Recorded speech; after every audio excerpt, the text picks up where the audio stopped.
Hey, everybody, welcome back to Roll with Advantage, and welcome back to the Crimson Court. I promise we'll get into the session here in a bit, but I wanted to give a little bit of precursor for this session in particular. During this streamed session, we did have some internet issues where the stream ended up cutting out about halfway through and then again at the end. So the ending is a little bit immediate.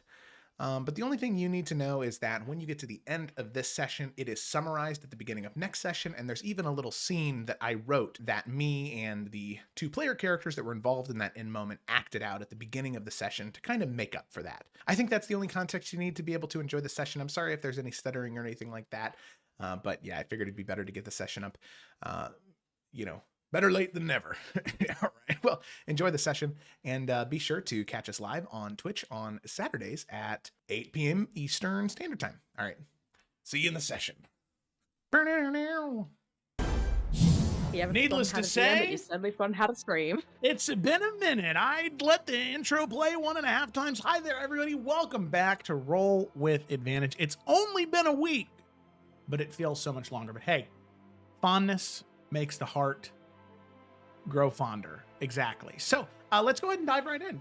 No need to dally or delay. As is tradition on the Crimson Court streams, Ryan does the summary. So Ryan, whenever you're ready, why don't you take it away, big dog? Yeah, I sure hope this summary's right. Let's go. So Ryan, right. I forgot to read your summary to make sure that it was okay. I'm sure it'll be fine, and I will correct you and blame you if it's wrong. As you should. Yeah, 100%. Anyways, Session 12, Faith in Peril. The King's Hand work the ship as hard as they can, pressing forward to arrive in Faith Spire. Upon arrival, they are stopped for a ship inspection by Captain Dawnguard. He questions them, mainly about Via's condition and the passenger that they picked up on the way here. Despite things growing tense, Merrick and Edwin are able to take Via to see Father Stillwater, hoping that his healing will be able to help her regain consciousness. Meanwhile, Kaelin and Xanthi make their way towards Sunvale Keep in an attempt to gain an audience with the Lady Paramount. Upon arrival, though, they find that even her own son Lionel is not permitted entry to see her. High Solar Derek Marathis comes to speak with Kaelin and Xanthi, informing them that the Lady Paramount and all in the Rectory are suspected of being corrupted, and the High Solar wishes to contain the evil before it spreads. Despite their attempts to get in, the High Solar calls upon ancient edicts that are set in place, giving him the power to even deny them. The two decide to take Lionel back to the keep, looking to make a plan together. As the King's Hand all gather back, minus Via, Lionel decides to trust them and open up about what his mother was attempting to call upon the gods. He decides to trust them and opens up about his mother, who was attempting to call upon the gods for clarification or elaboration on a prophecy that was recorded long ago. The prophecy spoke of a queen that would unite frayed threads and a reign of ice.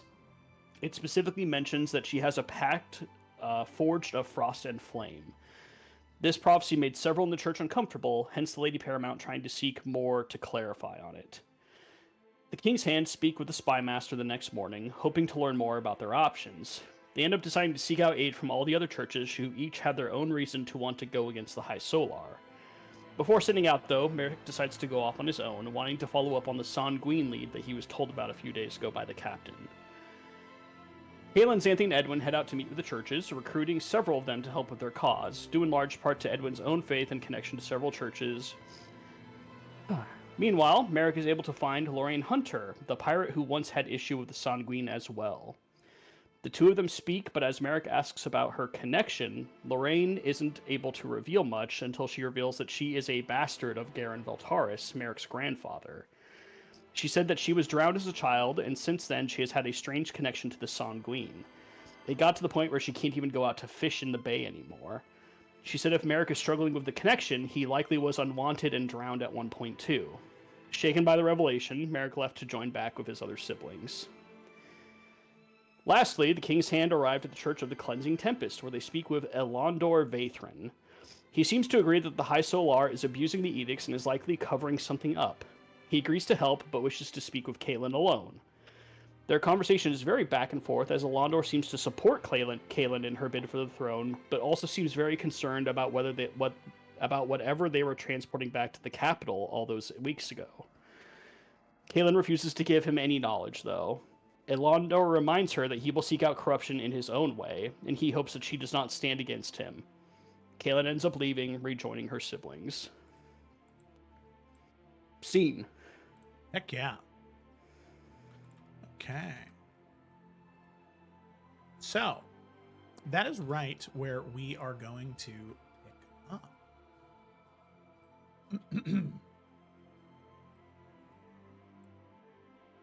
So, Caleb, as you are beginning to walk back towards your siblings who were waiting near the exit of the church of the Order of the Cleansing Tempest,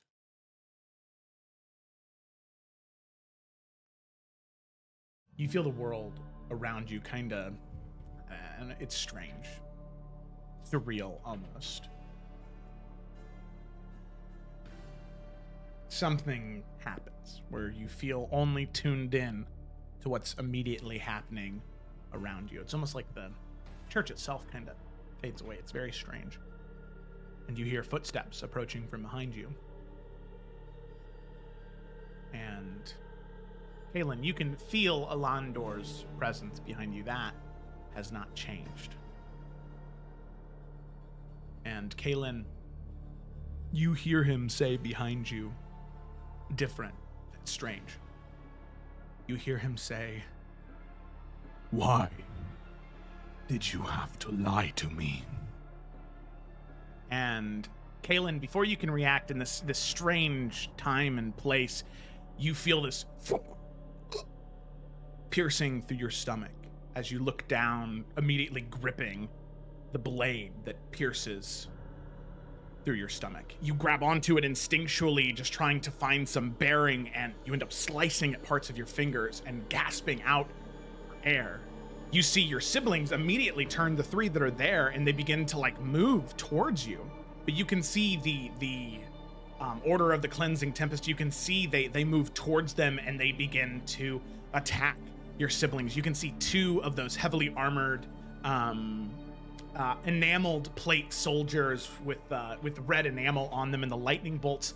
They move behind Xanthi and they kick out the backs of her kneecaps. And as she falls to the ground, trident spinning across the floor, they place a collar around her neck, chaining her to the ground. You see they come up to Merrick, and there's one of those spellcasters, one of the clergymen, who have the lanterns on top of their quarterstaffs, wearing the deep crimson robes, and you can see they unleash this breath of fire upon Merrick's back, and it just burns him to a crisp as he lets out this pained yell. And you see Edwin, he tries to swing with the quarterstaff, but it's deflected and knocked to the ground. You can see that gauntlet. He moves and slashes at one of the plate mail guards. The gauntlet slashes through the plate and sends the guard back, reeling, not dead, but just in pain as he's gripping to his chest and he falls to the ground. And you can see Elondor at that point pulls the blade from your stomach, Kaylin, and begins to walk forward as you fall to your knees and then fall to your side. You see he moves up to Edwin. Edwin strikes at him with the gauntlet, and the sword clashes, deflecting it. And you can see Elondor grabs Edwin's wrist and then moves Edwin's arm at the elbow backwards, snapping it. Edwin lets out this cry of pain, and Elondor says something to him, and with a decisive motion of the blade slashes away,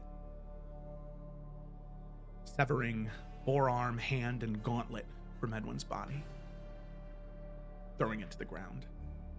Edwin falls over to his knees and slumps down to his side, and you can see glasses covered in blood cracked at the edges. He says something to you. "I'm sorry." It's hard, Kaylin, because in that moment you feel your eyelids growing so incredibly heavy. And Kaylin, as you close your eyes, Via, you gasp for air as you immediately open them, reeling at what you just saw. screaming for a moment, your sibling's in danger. You can see as your eyes open, immediately there is a man standing above you, casting healing magic, an older man. And he says, he's chanting and says, Octavia, what? You're awake. You're awake.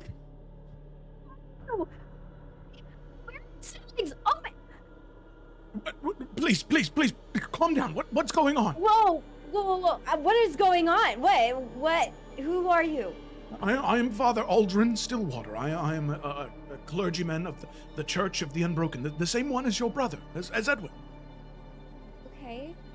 Where is he? Where is everyone? Why am I here? You were brought here just last night. You'd gone unconscious after something that happened aboard your ship. They were just here an hour ago to check on you. I believe they headed to the Church of the Cleansing Tempest to speak with Alondor. I just sent a messenger to let them know that a meeting had been approved with one of the heads of the Church of the Unbroken. Okay. All right. What? But why am I here? Well, what you experienced, some surge of the arcane, that was the most they told me. I have healed individuals who've suffered the same thing you have, gone into a comatose-like state. So they thought the best place for you to go would be someone who might be able to help. And that was me.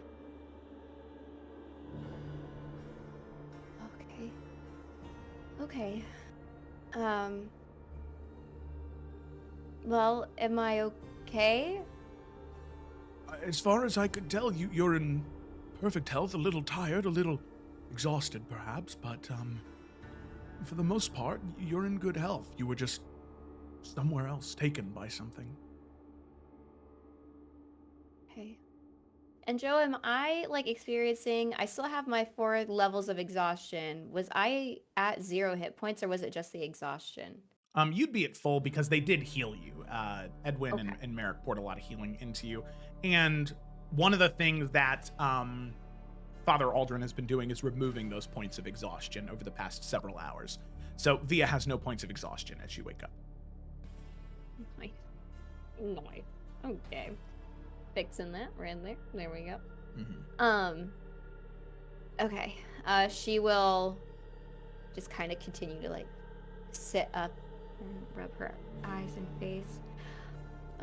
Okay. Well, what should I do? Are they on their way back here, or should I? What? I sent a messenger to them, so they should hopefully be returning soon, unless there were other business they had to attend to with the other churches. Okay. All right. Great. Cool. Is everything all right? Octavia, you look as though you've seen a ghost.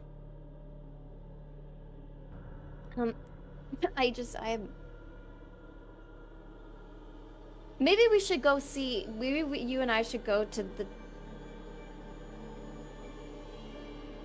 I think they might be in trouble.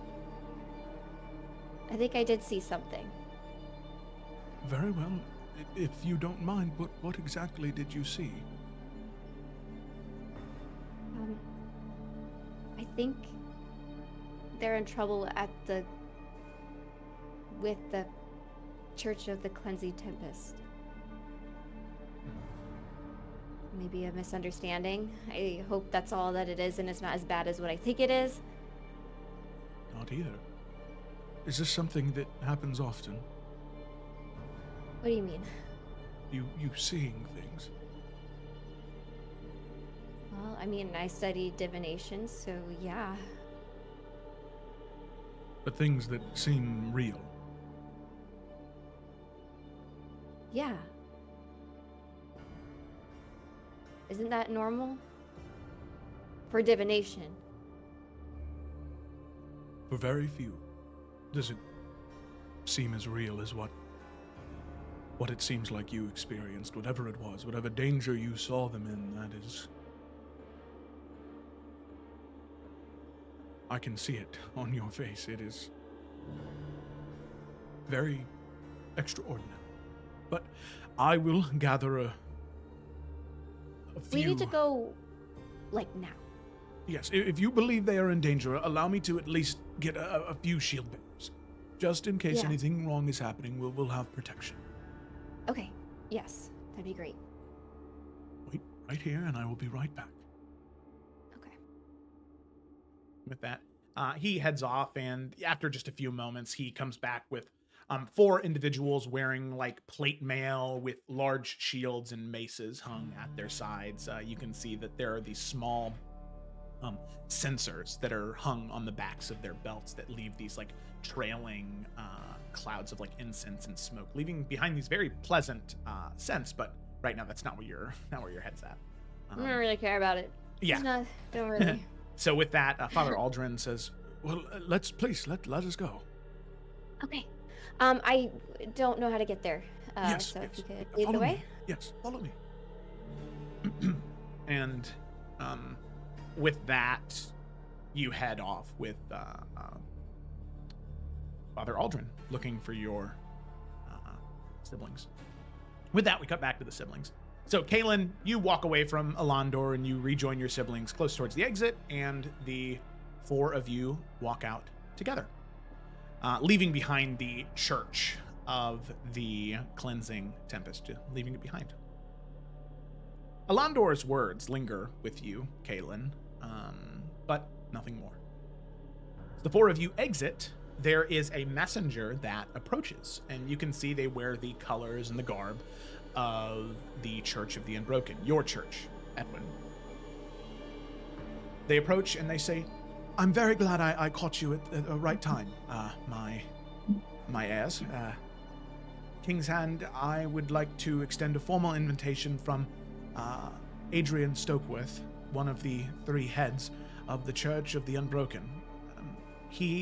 They have time to meet with you this afternoon here within the next hour, if you'd be willing to meet them. Edwin looks to the rest of the siblings of like a confirmation nod. Confirmation nod given. Of course. I'd be wonderful to talk to him. Very good. Please, if you'd follow me, I will escort you back, and you will have your meeting. Very well. all right. Are we gonna miss each other? Probably. So- That'd be really Also, funny. I just really quick, I just want to say I am so sorry if you see me looking all over the place. Apparently, everything just decided to blow up at once as soon as we started playing. So True. I'm paying attention. I'm here. That's- I just wanted to point that out. That's typically how that works. Yeah. Alrighty. Oh, that's right. Karth and another guard are still with Via. So you would have Karth and one other Adarian watch with you, Via. So the 7 of you are heading towards there. So you're heading that way. The rest of you are heading back to the church. However, as the 2 separate groups are making their way throughout the Faith District of Faithspire, we cut back to Octavia and Father Aldrin. You can see there are a detachment of the Order of the Church of the Broken Sun that are approaching your group. Seemingly not intentional, not looking for you, but Karth recognizes one of these guards, given that it is Captain Dawnguard, the same individual who questioned your ship just the night before. Via, you have no memory of this man. You were unconscious. But you can see Captain Dawnguard in that large armor. He looks and sort of squints. And you can see the group of soldiers, clergymen, begin to make their way towards the group, escorted by Father Aldrin that you're in, Octavia. And they sort of stop you as Captain Dawnguard says, "Halt! Stop, all of you." And Octavia, you're a little confused, obviously. And Father Aldrin, he tries to speak, but Captain Dawnguard says, "No, I will hear none of it. You," looking to you, Octavia, "you are to come with us. You were to be questioned as soon as you awoke, and here I find you wandering the streets. Well, I just wanted to get back to my siblings. They're at the Church of the Cleansing Tempest. Can I just go make sure they're okay, and then I'll happily go with you. Why do you believe they're in danger? I didn't say that. I said I just wanted to make sure they were okay. I haven't seen them. I just woke up. If something happened to me, I didn't know if anything happened to them. And at that point, you can see your siblings beginning to walk towards you. As all of you see, Via with the 2 guards, as well as 4 of the shield bearers of the Order of the Unbroken and Father Aldrin, currently being stopped by what looks to be 8 soldiers of the Church of the Unbroken. Santhi! Barry! Edwin! Oh, shit. Kaylin! You're awake. Hello!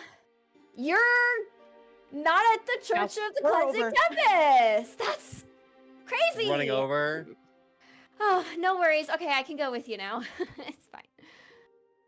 Edwin Are gives you her a big old okay? hug. Big old hug. I am good. Had a little snooze, I guess, and now, yeah. Happy So. you're awake. I'm happy you guys are also okay. Why wouldn't we be? I don't know. I wasn't, so I was worried you guys weren't, you know? Joe, Edwin's got a high passive perception. Is there any way he can tell that things are tense around here, or what's going on, or not what's going on, but like, you know? Yeah, I would say things are a little weird. your passive insight would lead you to believe that Oh, things are a little tense right now as Captain Dawnguard's brow is quite furrowed, looking towards Via and looking back towards all of you. And before you can say anything, Edwin, Captain Dawnguard will say, I must ask, did it simply slip your mind? The instructions that were given to you for when she awoke. Edwin turns around. I'm sorry, you'll have to be more specific. She was You to only be recently questioned. made aware that she has been woken. You can still have your questioning. We are not standing in the way of that in the slightest. Yeah, Apparently, you knew she was awake before we did. I just woke up. Mhm. Very good. And then. I'm happy to go be questioned. It's okay. I just didn't know where my siblings were and I was nervous. That's all. So, You will If come with there- us then. We will return her to the keep. That is where all of you are staying, correct? We can accompany her.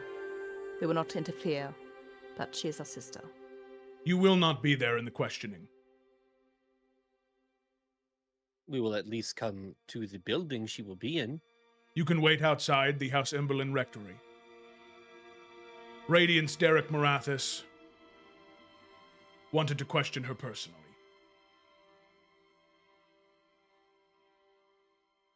I will have you remember, we are the king's hand. And we are the heir to the throne as well. So respect goes both ways. Our sister just woke up from a very traumatic experience. You are to be respectful and kind and gentle as she is regaining her consciousness. thanks, Kaylin. You're welcome. Because most people care for their siblings, and when something dramatic happens to them, their health comes first. You said that Derek Marathis wants to question her by himself. Personally, I am not sure if he will be alone with Princess Octavia. Does the High Sun Keeper know about this? You would have to ask her. I do not know. Well, I would assume that and hope that she does.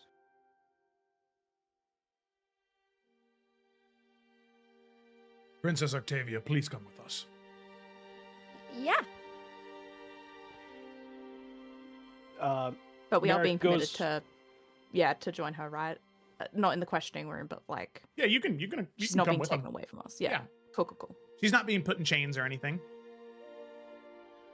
Merrick goes over and gives Via a quick hug. But as he hugs her, he leans in.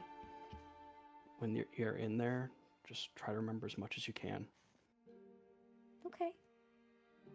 Via's not nervous about going to be questioned at all. She's got no clue why she's being questioned. She's like, so. It was the perfect time when one of us should have been a druid. We could have been a rat in a room. Dang it. There's I don't afraid. All right. Thank you.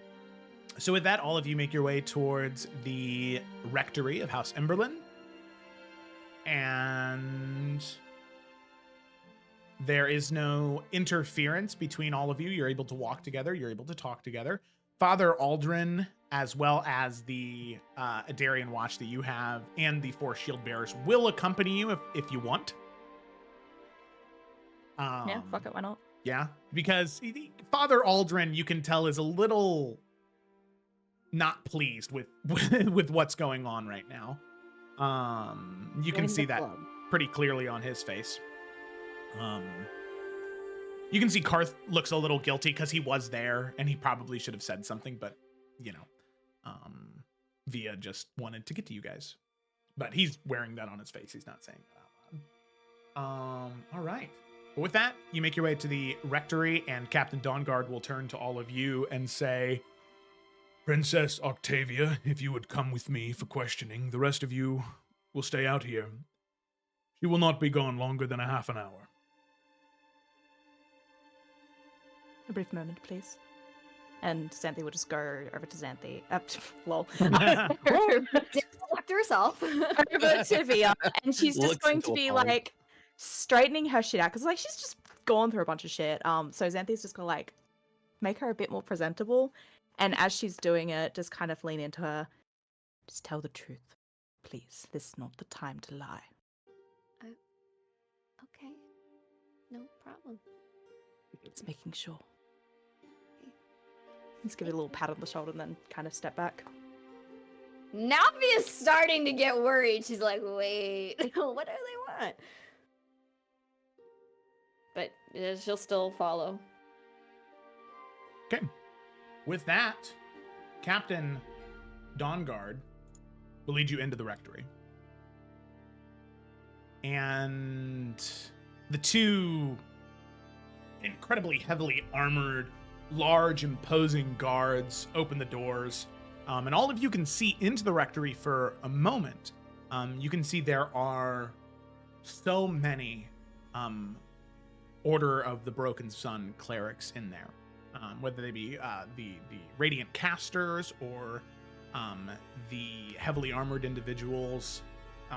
This is like a fortress, almost, outnumbering any of the other clergy that are there. However, in your brief peek in, you don't see any servants of House Emberlin immediately. With that, the door's shut, and Octavia, you are led in.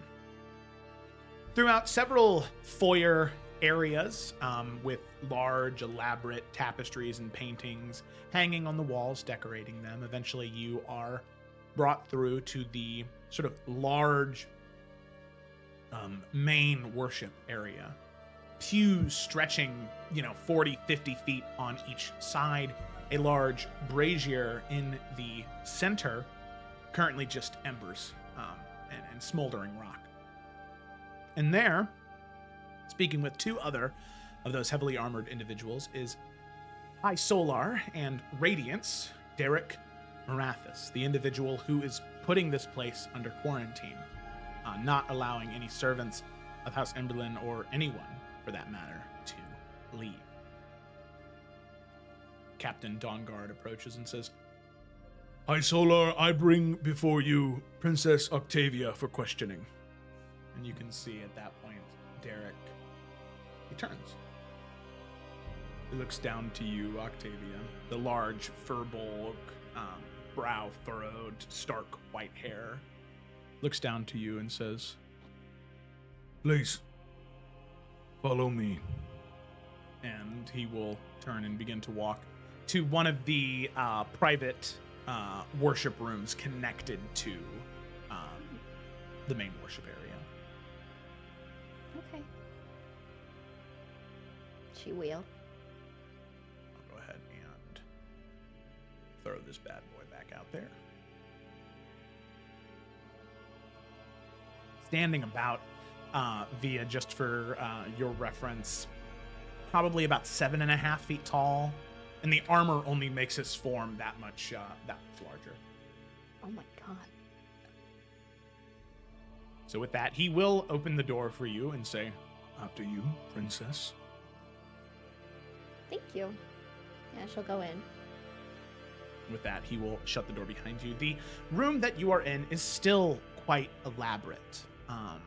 There is no sunlight in here, though. It is a room only illuminated by candles. There is 2 chairs in here, and you can see there is a divider that can be drawn out to create a sort of impromptu confessional booth, almost, maybe. But he gestures his hand towards the chair for you to speak, and he will move the other chair to the opposite corner of the room, and he will stay standing. She sits. It has come to my understanding, Princess Octave,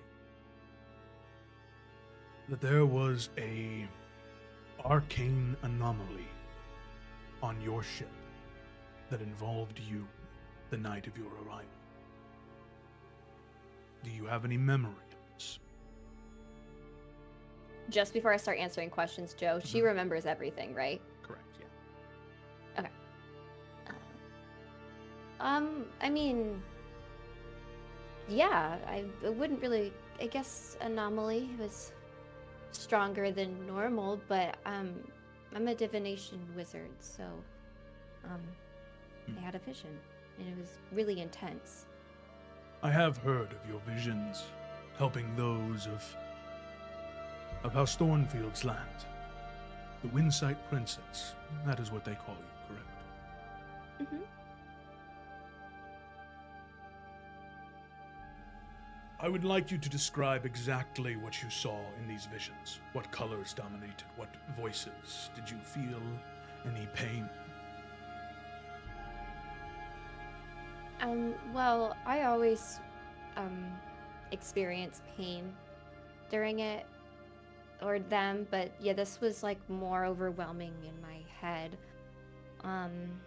But I actually first thought I was seeing or a vision of the past, something about with my mother and father on a ship. Weirdly enough, I've never seen or known my mother to have visions as well, but in this memory, it looked like she was having one. Maybe that something triggered that. But yes, the main vision that I saw was I guess a prophecy in a way, about a child of light and storm that'll ascend the seat of power. So whatever that riddle could be, it was regarding an heir to the throne, basically being the fated one. What else was said in this prophecy you foresaw? Sorry, I just need to recall. Well, it spoke of a queen, and it said, against the dragon's breath, the crimson flood, the endless frost, and the serpent's coil, and the march of divine steel, her path will be written in the dreams of the faithful, seen by those who wander the veil of sleep. To her they will call the dreamer of salvation. I'm starting to lose it now.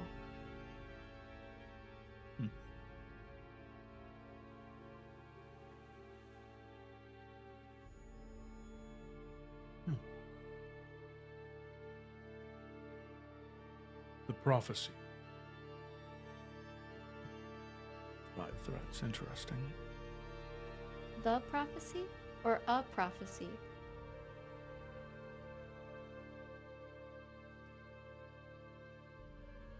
Did your text, did your prophecy, what you saw, did it mention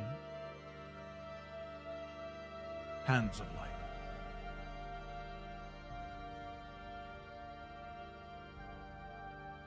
Yeah, something about hands of light.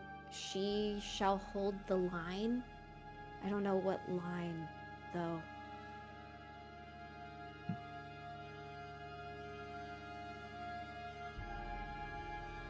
You see, he looks to you, not angrily, not aggressively, but analyzing.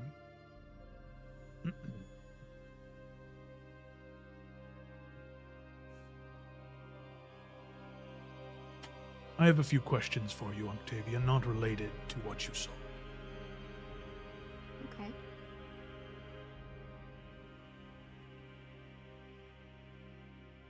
I believe sometimes that blood, our family ties, can blind us. My own father, for some reason unknown to me, during the calamity of the Broken Dawn, attempted to assist the Kyphons in their destruction. I refused to believe it, because he was my father.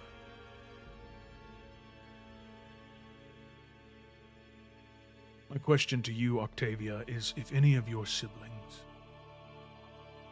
if your own father or mother were to be found in league with ancient evils, what would you do?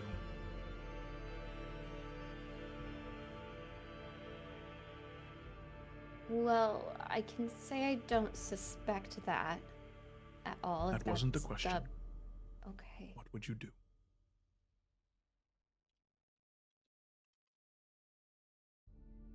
I mean, I would be devastated. And... But if their hearts and minds are made up, I have to protect the realm. I mean, that's what we do.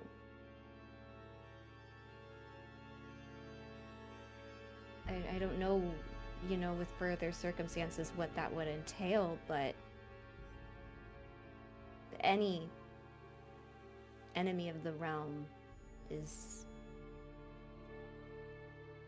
must be dealt with. There is one in particular I am most curious about. And he'll take a few steps closer and sort of kneel down to be eye level with you. If dragons were to return, Princess, would you consider this to be an omen of doom or one of salvation?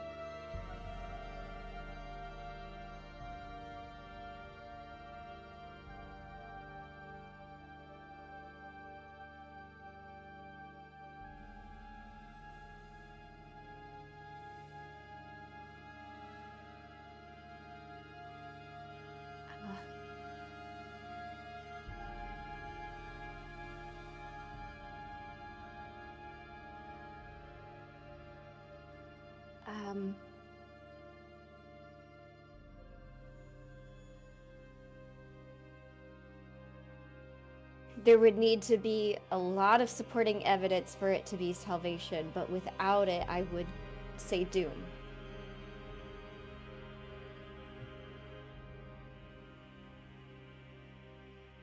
Not that I'm sure it could be possible for salvation, right? But what evidence is there to support that? So Where do you believe your siblings stand on that issue? Well, it's not like we sit around talking about it, you know?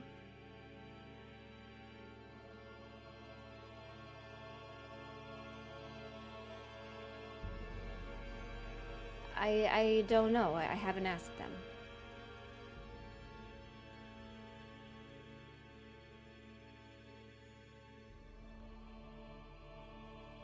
Now, Felicity, let me ask you a question.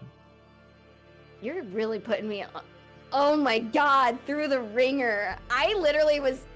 Joe, all that pause was genuine. Holy fuck, how do I answer You just this? got back, dude.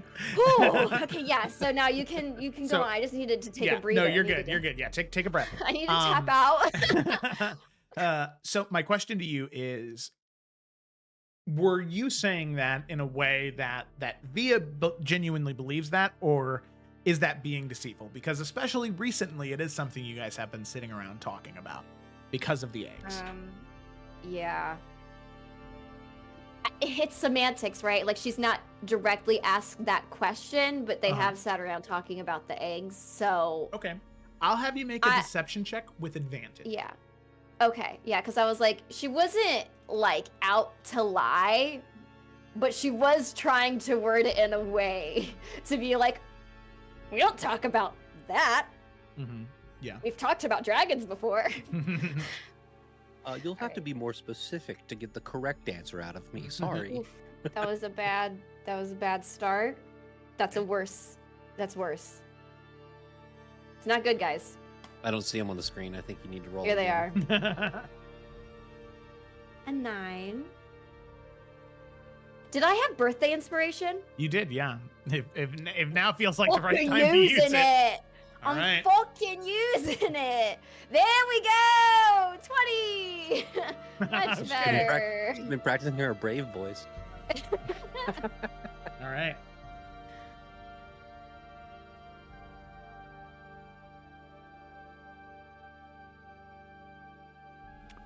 Very well. I am inclined to believe you, Princess.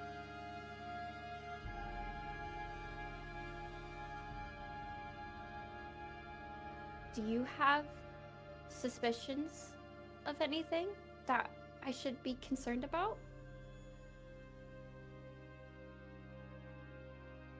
Any of our suspicions currently are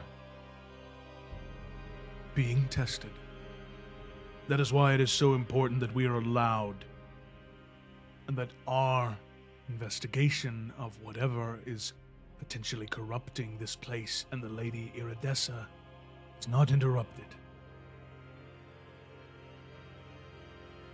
What? Is there anything I can do to help Lady Iridessa? I know that's one thing that we came here for, and she's been... What has she been going through? She's been shut away a lot. Most of that was her own doing. But recently something has transpired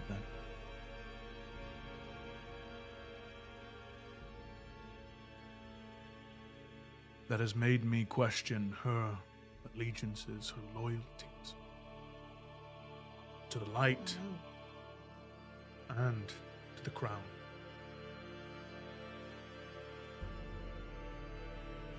What has she been... If it's okay that I'm asking, because that is concerning.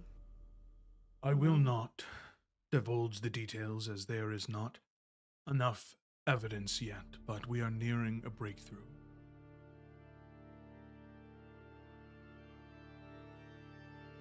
And what you should know,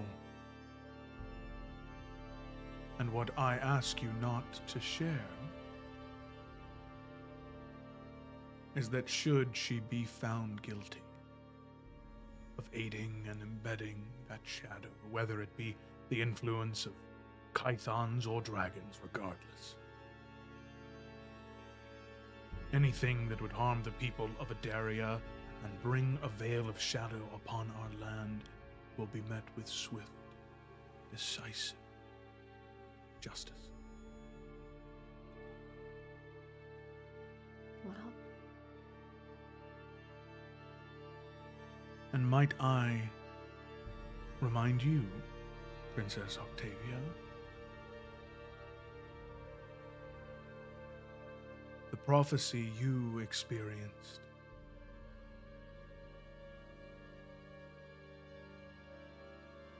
Should it be revealed to me that you have lied to me on this day, that you have deceived me, you will be met with the same. Daughter of the king or not, no man or woman is above justice.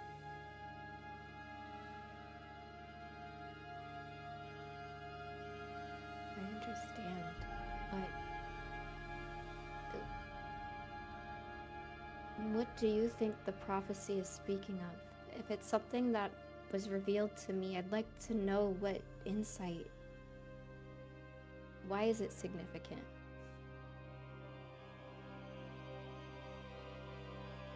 I am not an expert in such matters. I would not feign expertise either. It would be immoral and dishonest. However, as I understand it, the High Sun Keeper is much more knowledgeable on prophecies. In fact,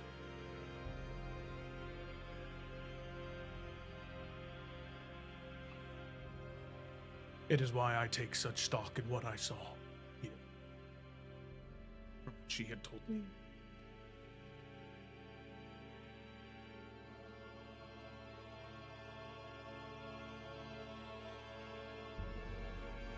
Could I speak with them about my prophecy?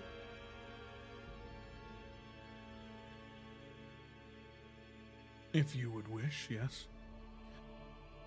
I would like to. Very well.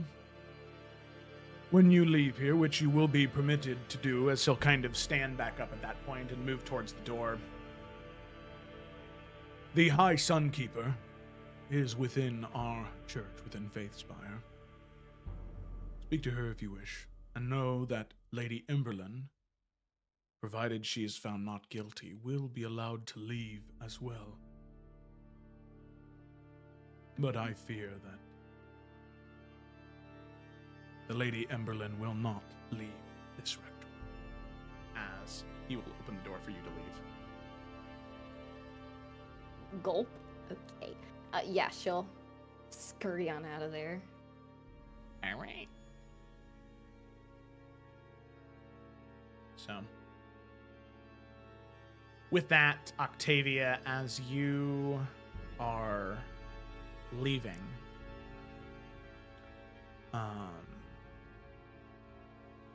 you can see some of the clerics of the Church of the Broken Sun. They kind of look to you as you begin to walk out, and Captain Dawnguard will meet you and escort you out of the building. And as you get towards the doors and as they're about to open, he will look to you and say, Thank you for your cooperation, Princess Octavia. Captain Dawnguard, he'll continue. I understand that it is uncomfortable to be put in such a situation. But putting faith in us and our ability encourages us to put faith in you. Your siblings, they seem to not understand. So thank you for placing your trust in us. Yeah, of course. And thank you for being, rather, I guess, for lack of better words, cooperative as well. So. We are not cruel. We simply just do not wish to see another Kython uprising or any other shadow emerge. Shadows that have been long dead. No, I understand. I do.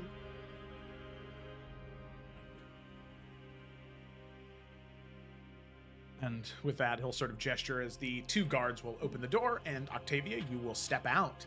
And all of you see, it's only been maybe 20, 25 minutes. Octavia steps out, and she is free to leave.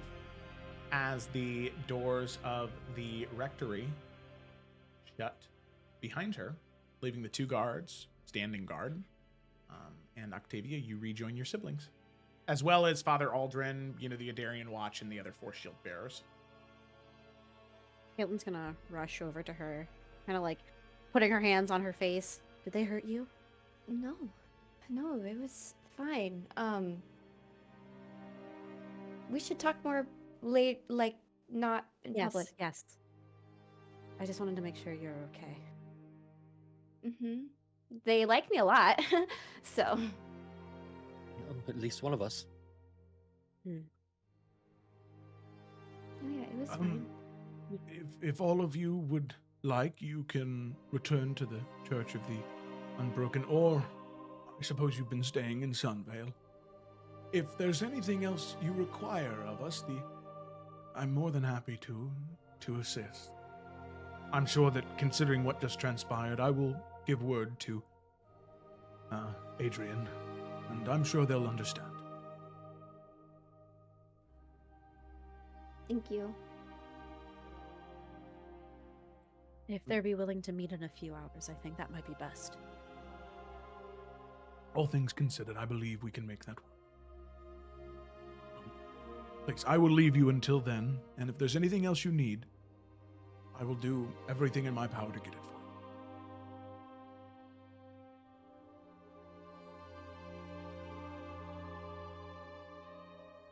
you. And with that, he will bow, and so will the 4 other shield bearers. They will bow to all of you, and they will begin to head back.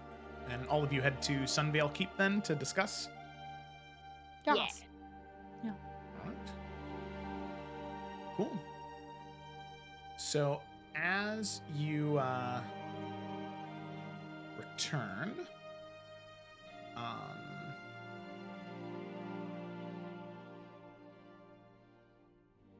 you are greeted by head servant Alara, the Synthar, woman's sort of cracked face, and she'll direct you all to the sort of private meeting area, and she will ask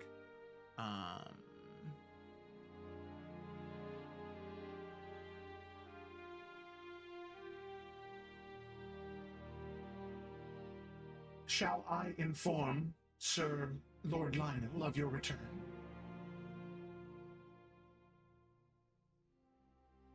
I don't We're see just why wanting a not. Sid's chat riot.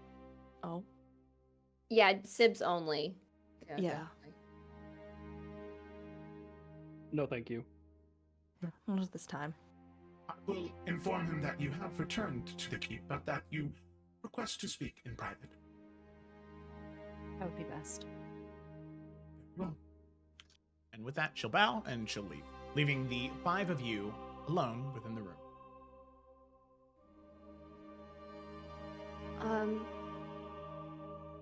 So, I guess who wants to share first, me or you guys? Well, first, have you eaten since you've woken up? No. I will go get you. What do you want? Anything. I'm starving. Right. Edwin sticks his head out the door. Can we? And it's muffled. I don't know. He just asked for food. Yeah, food's brought.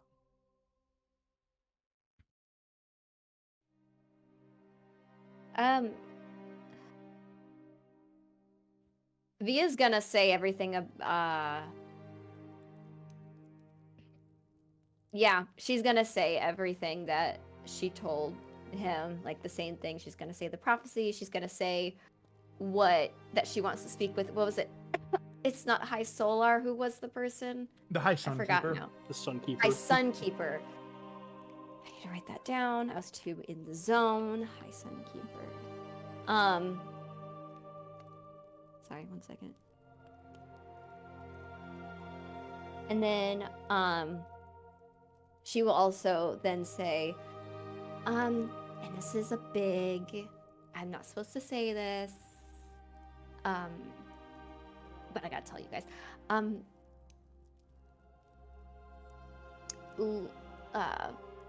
my god, I'm so bad with the names all of a sudden. Iridessa, Lady Iridessa. Lady Iridessa had, I guess apparently said some things about some loyalty issues. or corruption, and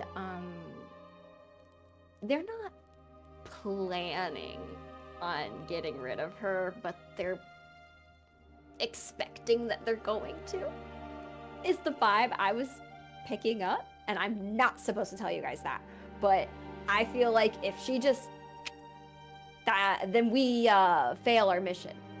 So I had to tell you guys. Yeah. But if they're believing that she's corrupt, Well, here's the other thing.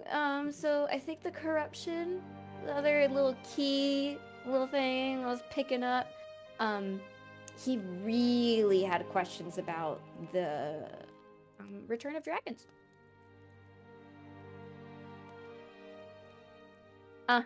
And I'm guessing that she said something about that. We have I don't know reason what.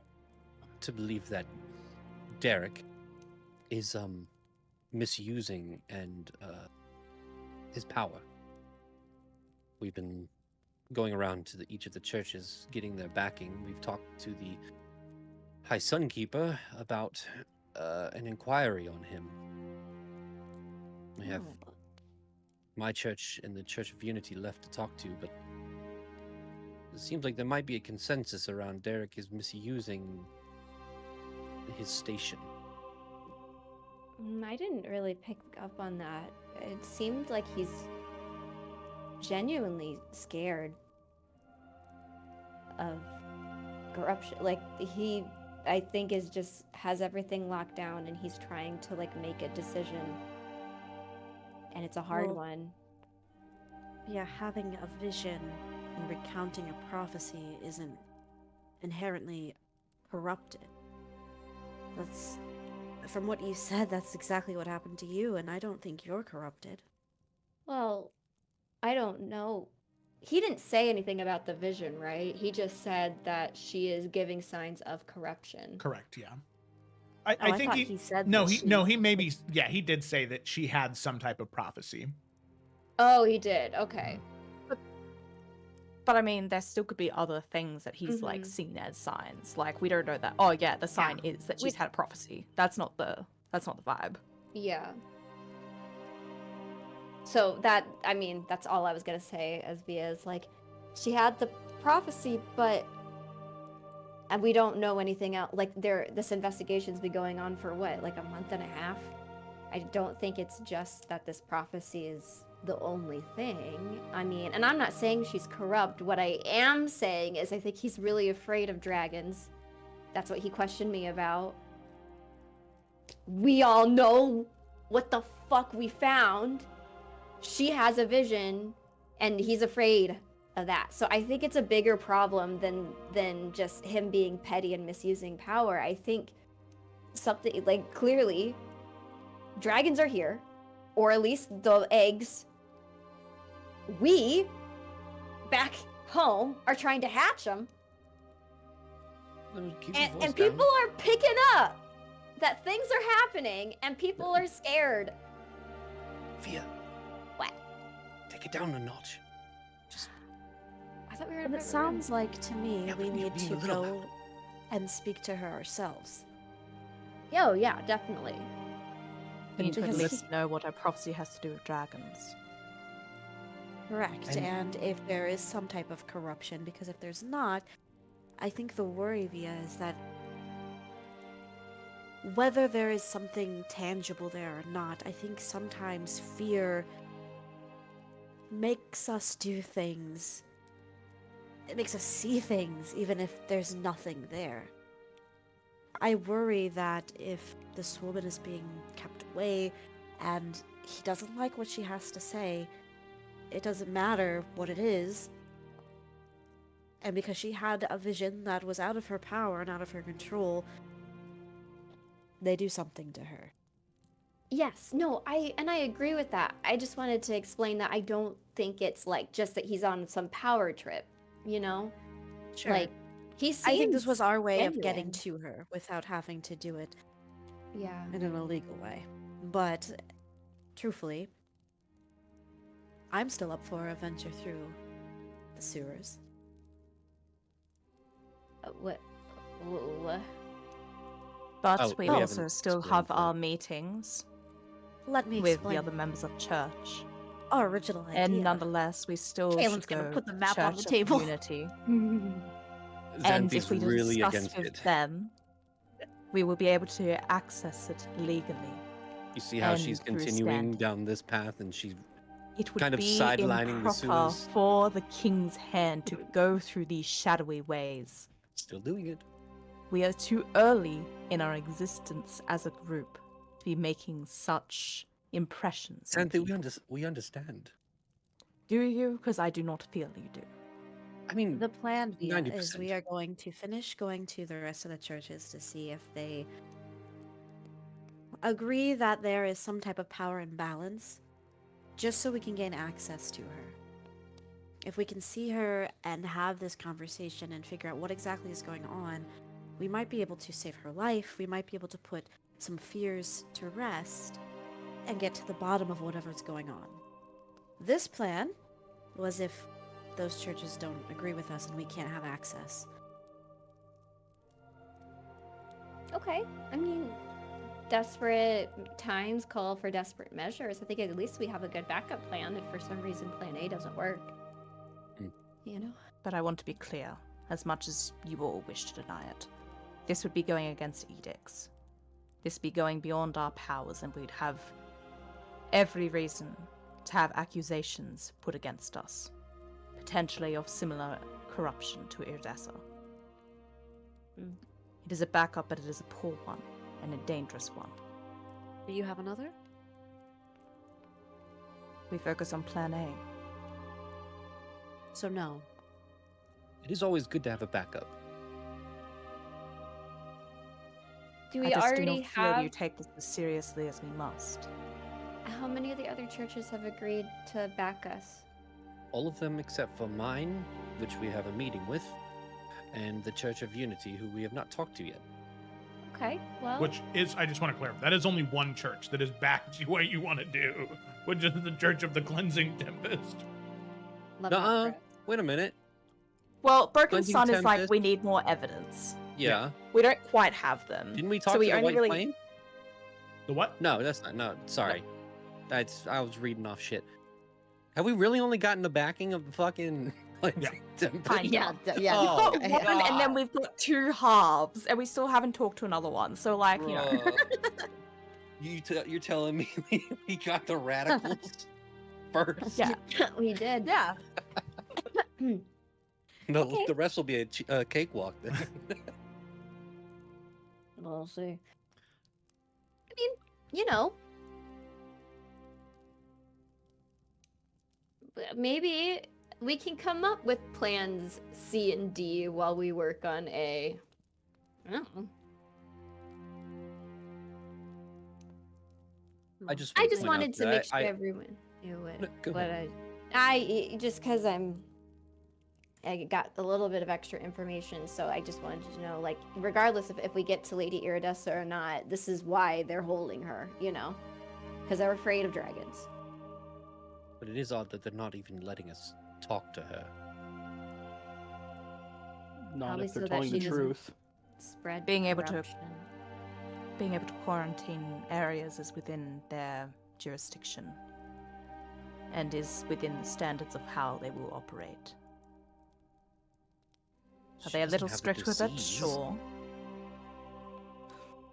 We don't know how this corruption works. It is better to be careful than not.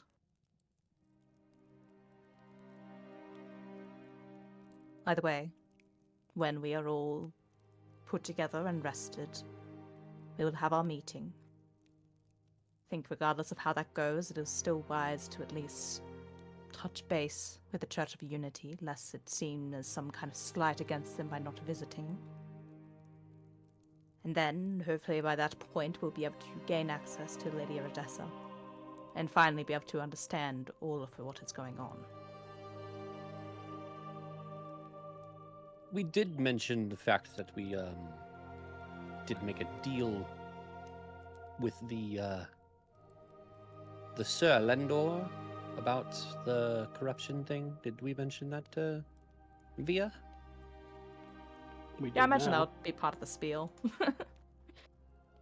So I mean, we surely got to fill her in on when we're bopping around Yeah. churches. No, I there's imagine nothing that we can leave just- out. Yeah. What the total deal was?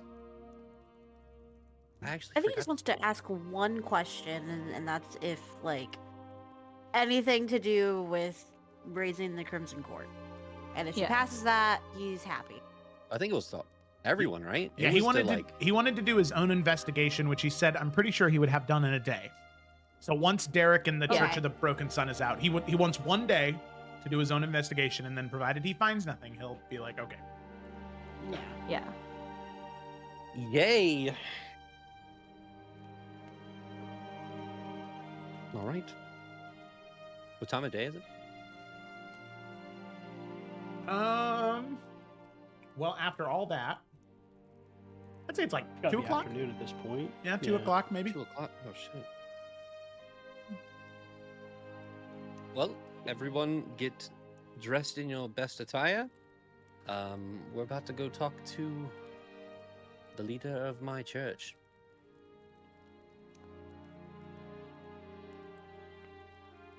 I'm always in my best attire. Does she say that? Of course No. she does. Damn. Yes, she does. Alright. She thinks it. She just thinks it. She thinks it, yeah, for sure. but we all heard it. you all see And Xanthi do you like know. a little. Yeah. I roll. All It was deafening. right. So with that, all of you head towards back into the Faith District to go to the Church of the Unbroken and speak with the shield bearer, Adrian Stokeworth. So you Is head it- back into. Oh, yeah. Is it Adrian or Eridan? I'm just looking at the Legend Keeper. Eridan. It's I don't want Eridan. to say his name wrong. Here I am thinking I wrote own church, a normal name. Nope. Take a mean, normal name, remove a letter. Adrian! Sorry, I wasn't trying to call you out. Oh, no, I was just you're making good. sure that when I address him, I say the right name. No, I need That'd the make me look stupid. I need the corrections. I need somebody to make sure I'm on course, you know? Yep. Straight edge. Okay. Look at my Pepsi tattoo. Did I see a punk reference? All right. So as all of you are walking there, did anybody want to do anything, talk about anything as you're making your way through the city streets of Faithspire, or it's maybe a 20-minute walk to the sort of like interconnected, like open air, like terraced domes of the Church of the Unbroken? Did anybody want I to do will anything on say- the way there? Edwin is wearing almost every bit of like ceremonial stuff that you can Oh, as the yeah. Church of the Unbroken person. Oh yeah. He's got all of his scriptures and stuff, Warhammer 40k, seal wax to his all of the things, Mhm. and he's got I don't know all of the other ceremonial stuff, but he did his hair, Yeah. he trimmed his beard, Combed it. and he is Kinda nervous. loosened You can it. tell he is nervous. I think, yeah, while we're walking over, Via will look to Merrick. And since they're in public, she's gonna be like vague, but she'll just say, I'm sorry if what we were talking about earlier made you upset at all. I know how you feel about this stuff, so I just needed you to know so you could, make a, educated, judgment on things and stuff. Yeah. No, I get it, Wisp. I'm just glad you're okay. Mm-hmm. Yeah, I'm glad you guys are okay too. When I was out, I saw a vision that you guys were not okay.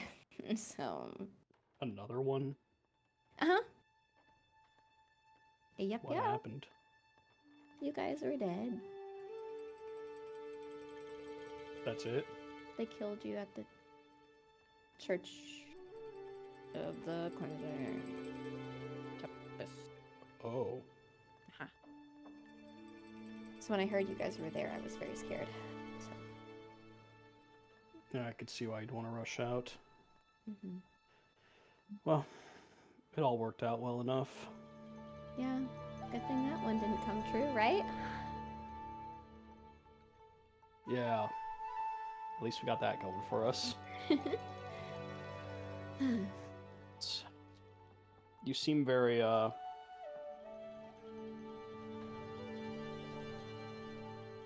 No. You okay?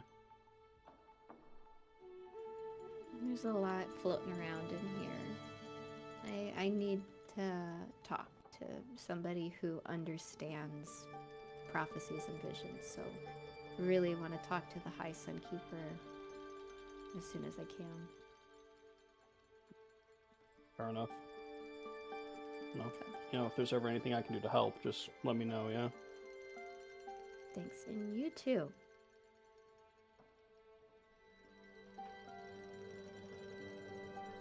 He'll just kind of wrap one arm around her and just kind of give her a half hug as they walk. Mm-hmm. That's all I got. Fantastic.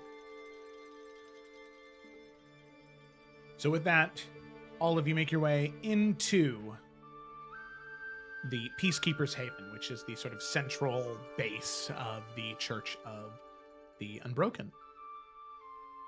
Father Aldrin Stillwater will greet you at the entrance and say, I'm very glad to see all of you made it. Please, follow me. I'll escort you to Eridan's room.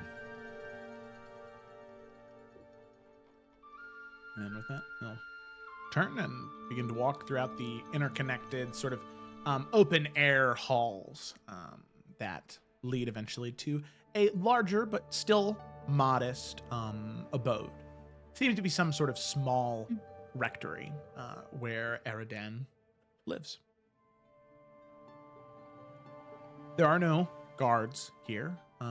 Simply Father Stillwater. He knocks on the door and says, Shieldbearer Eridan, the King's Hand has arrived, and they are prepared to speak with you. You hear a voice. Please allow them to come in. And Father Stillwater will sort of nod to all of you, and he will pull the door open so all of you can step through.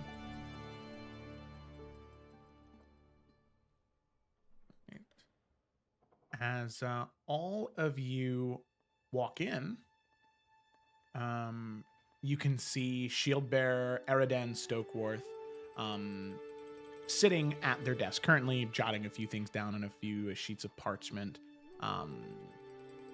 The half-elf individual has this sort of long, flowing golden hair, sort of loosely braided together, sharp, pointed ears, and a pale golden hue to their skin. Sharper features, but still rather androgynous, as they wear a sort of tabard and cloak decorated in the colors of the Church of the Unbroken, those blues, reds, and greens. They do wear some amount of decorative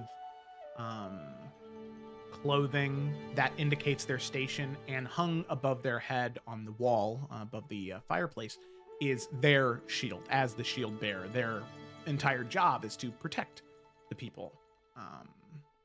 That is what they do, protecting the vulnerable and defenseless. That's what they want to, that's what they are in charge of upholding. All of you enter, and Eridan, they smile. Please, all of you, come in. And they'll move over and, bow towards each one of you. It is a great honor to have the King's Hand, as well as the children of the King, the princes and princesses of the realm. You do me a great honor in visiting my humble rectory. Please, take a seat. I'd love to discuss whatever exactly you have planned. As I understand, it's related to this business in House Emberlin's rectory. Is that correct? Yes, thank you for taking this meeting on such short notice, Shieldbearer. Of course, Brother Edwin. Prince Edwin, which do you prefer? Brother Edward is fine. Very good. Of course. And Edwin kind of bows and then sits down. So, Everybody else follows suit. Yep. Yeah. as to not waste any more of your time than we need to, we have been sent on a mission by the king himself to check on the whereabouts and status of Lady Iridessa. Well, if you have followed the rumors and say so around the city, that has led us on a goose chase, which then led us to speaking with the High Sunkeeper. We have some reasons to believe that Derek of the church is possibly keeping Lady Iridessa, I wouldn't say against her will, but we haven't been able to contact her. We are being left in the dark, and some sort of corruption is being talked about. The Sunkeeper said that if we were to get the approval of the churches, that we could raise an inquiry and get access to Lady Iridessa herself. And that is why we are coming to you now. Interesting. And Lady Alindra, the High Sunkeeper, if I recall what edict she's referencing, you need 2 other churches to try and supersede whatever an individual is trying to do under an edict that has been signed. Is the Church of the Unbroken the first one you've come to, or is there another? Well, the Church of the Unbroken was the first one we had planned to come to, but our business took us elsewhere. We have talked with the Church of the Cleansing Tempest first. That was also my reaction. As much as I would love to assist in helping prevent Derek Marathas from doing what he thinks is justice, which I believe is most of the time strong-arming the weak, I am sorry. I hate to just outwardly deny, but I refuse to be associated with the Church of the Cleansing Tempest in any act. Sir Alindor, the fact that he's even allowed to lead that church is wrong.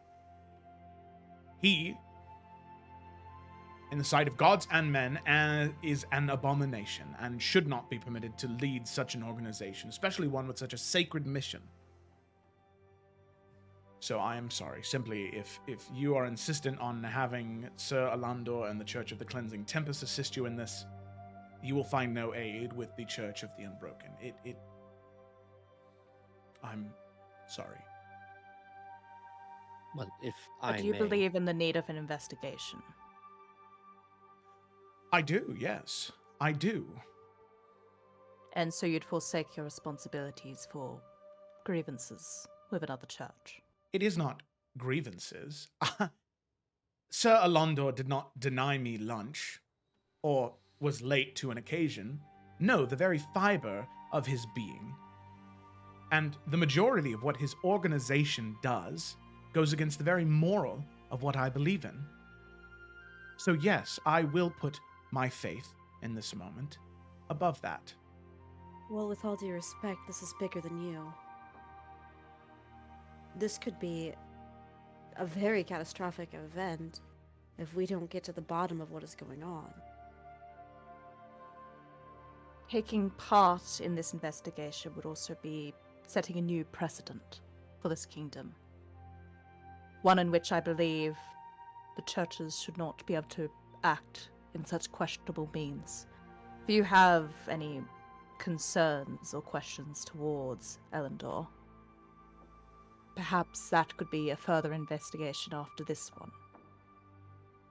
And one that would, at that point, have grounds and standings to be followed through on. A little bit of pain now for potential gain and putting things right as you seem fit later on. I would like Alondo removed from the Church of the Cleansing Tempest. That is what I would like. And we can put forth an investigation if you have reasonable concern after our matters with Iridessa. Burning down half the reaches isn't good enough. It wasn't good enough for the king, I suppose. Shieldbearer, my faith lies the same as yours. As a child of the Unbroken, we have the same ideology. I admire your station and your position. This has bigger consequences, as my siblings have said. And although I also would not like to work with the Lendor, this is a written note by you. There is no need to be involved any further. We need to see the Lady Iridessa, and without your sign, I feel we might not be able to, and something bigger might happen.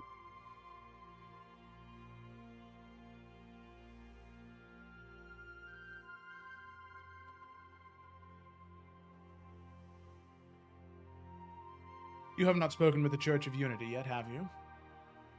We have not. Well, if you go speak with them and they give you the approval that they will do it, then I would happily join alongside them, and you would have the two churches you need.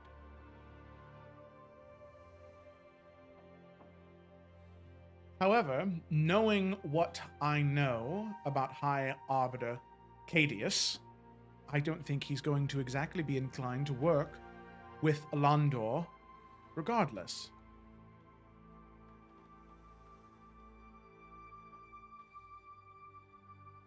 You all have to understand, he is not very well, not just liked, but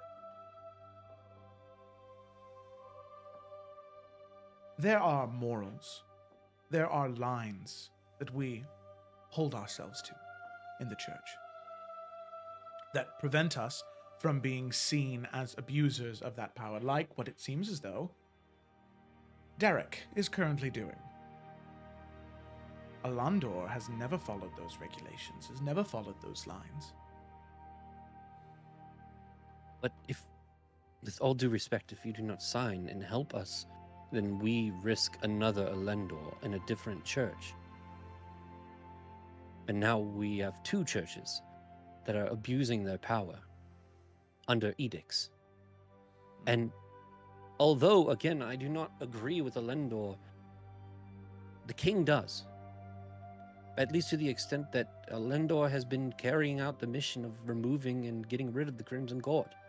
And although his beliefs are vastly different than ours, he abides by them.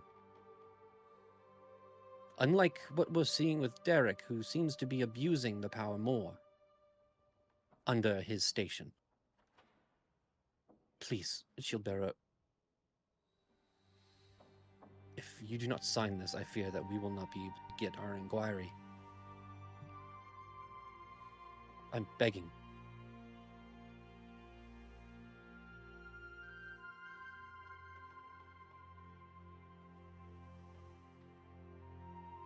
Is there any more substantial evidence you have that he is abusing his power? It's well within his right to quarantine areas, regardless of their political station or power. Is there anything that leads you to believe that he is truly in the wrong? I think it is his lack of evidence that he decides to give us that is the concern. We have evidence due to his lack thereof. He seems to just be using this power to keep us away, and no one else knows what is going on. Not even the High Sunkeeper. And I think it is important that the king of all people, is aware of what is happening. And that's exactly why we were sent here.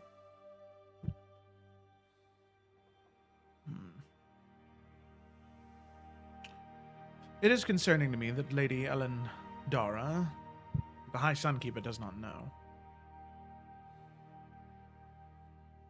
But as the edict is written, it is by the will of the Radiance, and in that circumstance, the Radiance would report to Derek, and as Derek is not only the Radiance, but also in that elevated position as one of the 3 leaders of the Church of the Broken Sun,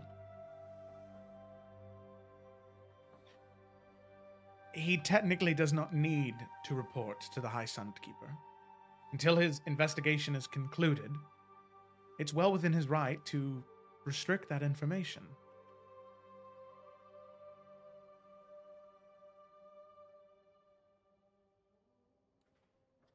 If you receive approval from the Church of Unity, I will sign with the Church of Unity and with the Church of the Cleansing Tempest.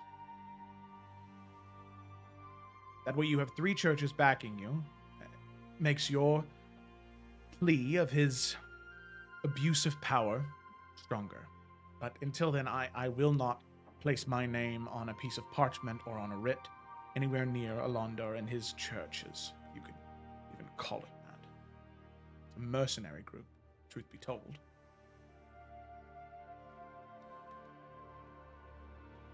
Very well.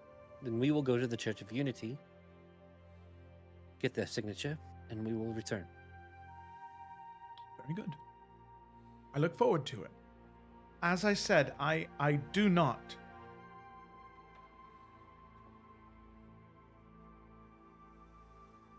want for Derek to be abusing his power.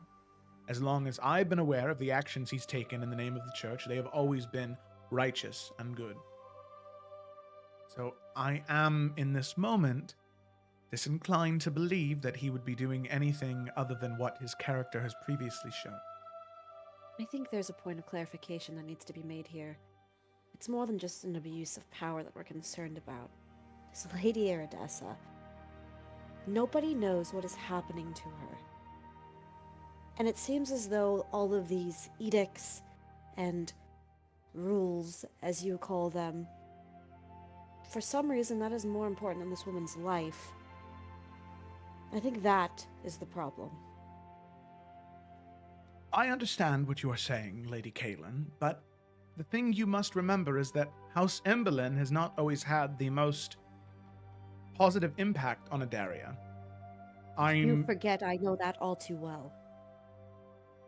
Yes, well, the last time a Lord or Lady Paramount of House Emberlin was allowed to act unfettered, magic completely vanished from our nation for several hundred years. Delphonis Emberlin? Any of you remember the issue of the Lucidic Spire? The jade Again, with that... all due respect, we're moving away from the point I'm making. Someone's life is in danger. Someone who holds a lot of valuable information. Information that might be crucial to our realm. But instead, we're caught up in edicts. And who sullied who, and oh, my church says this. I mean, no I disrespect. also believe, more importantly, if the church is keeping all this information of corruption away from anyone, they alone are left to deal with it. If the worst scenario comes true, if Lady Iridessa has indeed fallen to corruption, then the Crown will be able to help. I'm sure the other churches will be able to help. It's a senseless thing to try and deal with it by himself, not even involving his other superiors.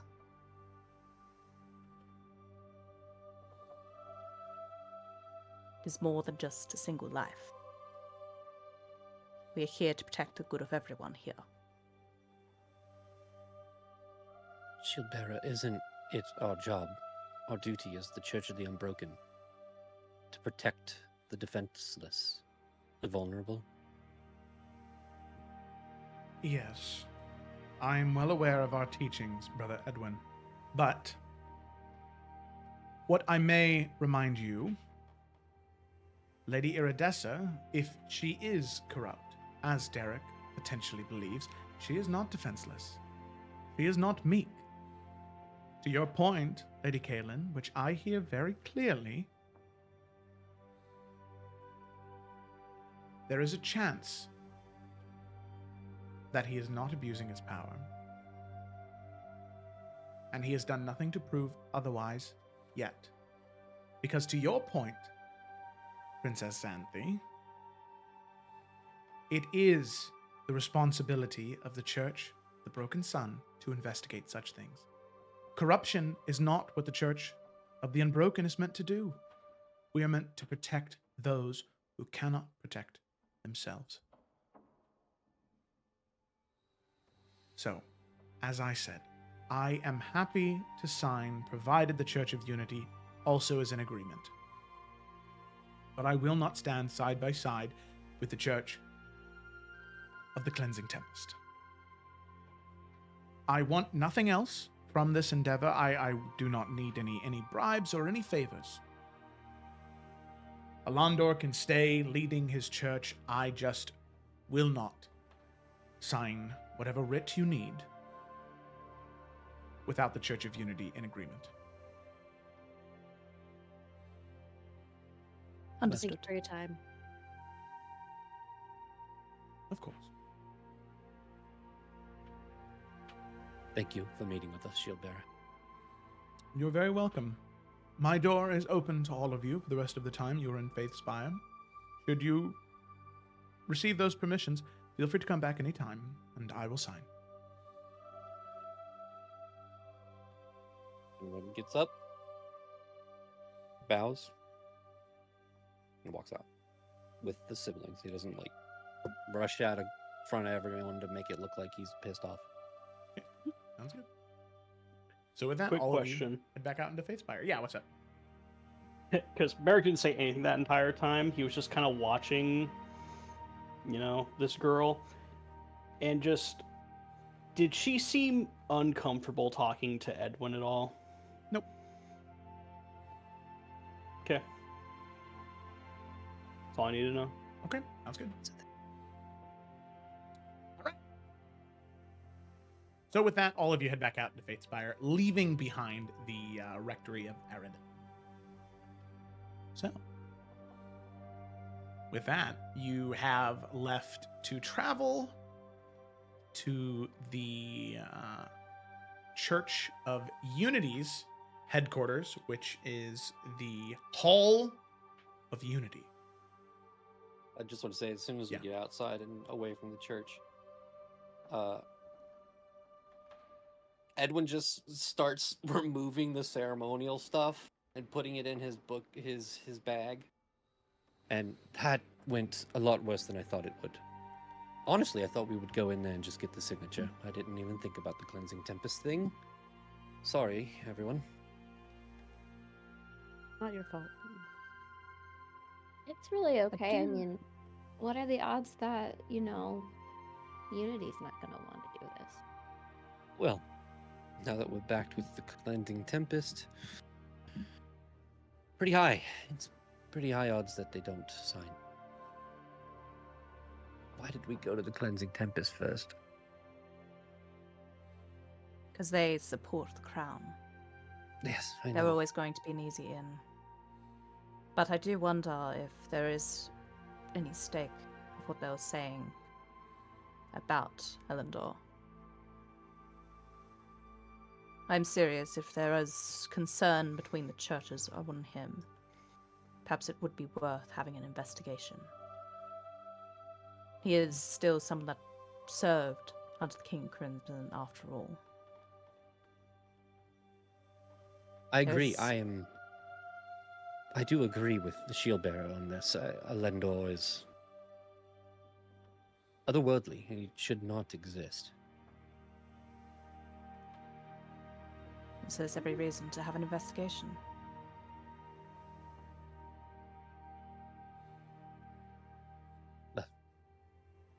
Now, It's time to talk to the Church of Unity.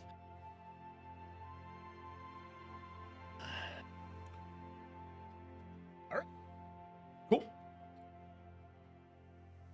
So with that, eventually you do make your way to the Halls of Unity, which are a collection of circular buildings, all interconnected via closed hallways with these stained glass windows that flank them on each side. And the building itself is made of this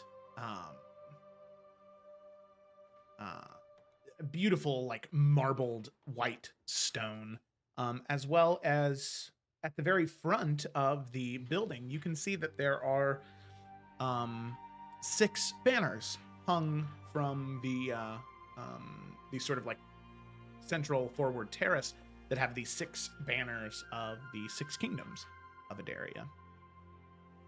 As the Church of Unity is what ties it all together. It is that fabric, that network of information, of marriages, of births, of deaths that keeps the nation sort of together, that connects it all. And as you enter, you can see that the High Arbiter of the Church of Unity, Cadius Lutharn, is actually currently speaking to the priests and the clerics and the paladins to his congregation.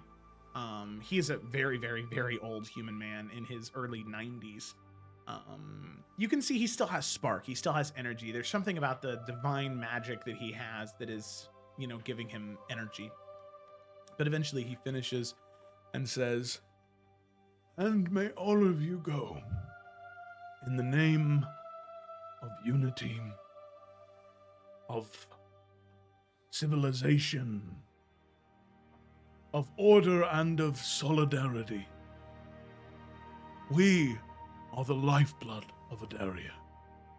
We are what keeps this beautiful nation breathing. Go out, my children, and act in the name of our church justly. and with that, he'll bow, and there's this like blessing he bestows upon, and you can see that sort of divine magic emanate from him. And the clerics and priests and the clergy people, they all get up and they begin to filter out. You can see there is one individual, a woman, who approaches the High Arbiter, a high-ranking member of the Church of Unity, speaking with him back and forth, a tiefling woman who seems to be upset about something. I would say that those of you that spent a little bit more time in Skyhaven, you would actually recognize this individual as one of the banner bearers of House Falkrest. Sora Valor. Oh, that's crazy, actually. I see that now. No. Okay, I think we're good. Sorry, I saw that there was some issues with the stream. No, I don't think it's a issue on their part. I'm dropping frames right now pretty consistently, which is kind of sad. We'll pick them up. I know. Oh yeah, my bit rate is horrendous right now. Oh my god. Shoot. Let me just test something real quick. Sorry. I wonder what this test is. There are more people here currently right now.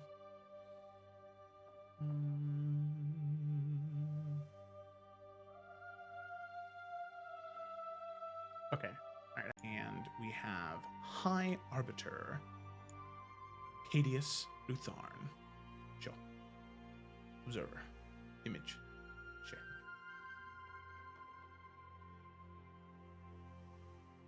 You can see she seems to be upset about something as they're talking back and forth.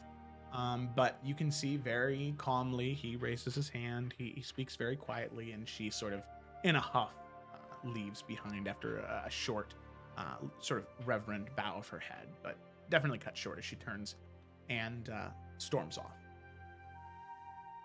So as all of you approach Cadius, right? Yes. You approach. By the way. Yeah. Sorry. Does Edwin knows these people, right? Like, I don't want to assume, but does Edwin like know who they are? Yeah, I would say that, those. I think everybody except Via would be familiar with Sora because she is one of the older individuals of House Thalor, so she'll probably be one of the ladies of managing that, provided she doesn't swear off in the church. And Cadius, all of you would be familiar with because, anytime that any of you went to, one of your other siblings' marriages with their mom to your dad, you would have seen him there. He's been High Arbiter for as long as Talon has been king.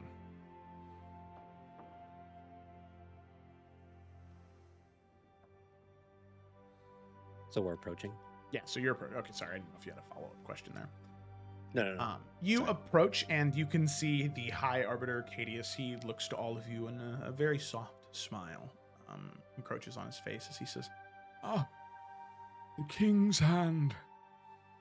Prince Edwin, Princess Kaelin, Princess Xanthi, Princess Octavia, and Prince Marek.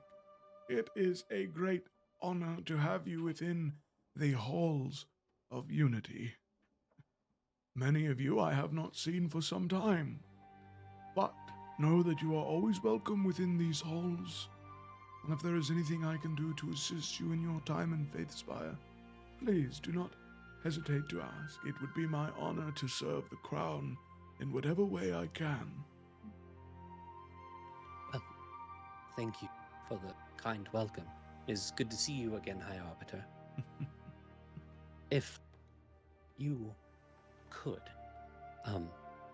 we would like a bit of your time to speak on matters relating to the Hand of the King. Of course, if you have the time. Of course I do. For the Hand of the King, I have all the time in the world. and he looks towards one of the priests and says, Please, if you could receive Counselor Sora, I will need a scribe for this meeting. It is simply normal. It is our decorum. It's what we do within the Church of Unity. We will have the meeting transcribed, but that will stay within my personal records. Very well. Please, follow me. and with that, very slowly, he'll begin to march off towards. Is it because he's old? He can't remember things? Hey, maybe. Can't write, dude. His hands just. Okay, Old ass. Can we His talk old to somebody ass. else? I don't want to talk to a geriatric. Get him out of here. All right. So you follow him. He walks much slower than you guys, and you can hear the little tink, tink of the Is quarter it like staff. when you're like following someone in a mission? Yeah. And they're walking, yeah, and then your normal walking speed is just like 10 times It's like, faster. you have to than move theirs? forward, Yeah. stop. Move You have forward, to stop. stop. Yeah. For sure, piss the fuck out of Xanthi. Like, He's just a sweet old man. no. Wow. So with that, eventually you make your way into his private office, and you can see technology, Octavia, that you're familiar with from your time at Arkenvale. This type of like information storage is something that is very old Arcan tech, where the information is pretty much inscribed into these smaller like cubes of ryanite, and then it is placed into a sort of like it's I mean, just to boil it, it's like a USB drive, you know, where like you can take a cling and you can click it in there, and then you can play whatever data or knowledge or information is in those cubes. Cool. It was the same stuff that was used within Hearthcrest for a time, and the same stuff the Ephrons, the Arcans used Mhm. I love previously. Yeah. that. She's eyeing it. She's like, Yeah. I know what this is. Yeah. Please, if you do not mind, I would like to have a seat. My legs are not what they used to be. Oh no, please. Very good. Thank you very much. You do me a great honor. King's hand to you. Give a small bow, and he'll sort of sit down, give a heavy exhale, and as he does, Counselor Sora Thalor, the same tiefling woman that was speaking to him earlier, enters and says, High Arbiter, you wished to have me transcribe your meeting with the King's Hand. Yes, I figured you would wish to see your banner lords. Please, if you would be willing to transcribe, Sora. Of course, High Arbiter. Princes, princesses, it is a great honor to make your acquaintance. It has been some time since I have seen all of you. I heard that you were recently in Skyhaven. I hope that it is still as breathtaking and peaceful as ever. Yes, very much so. Thank you.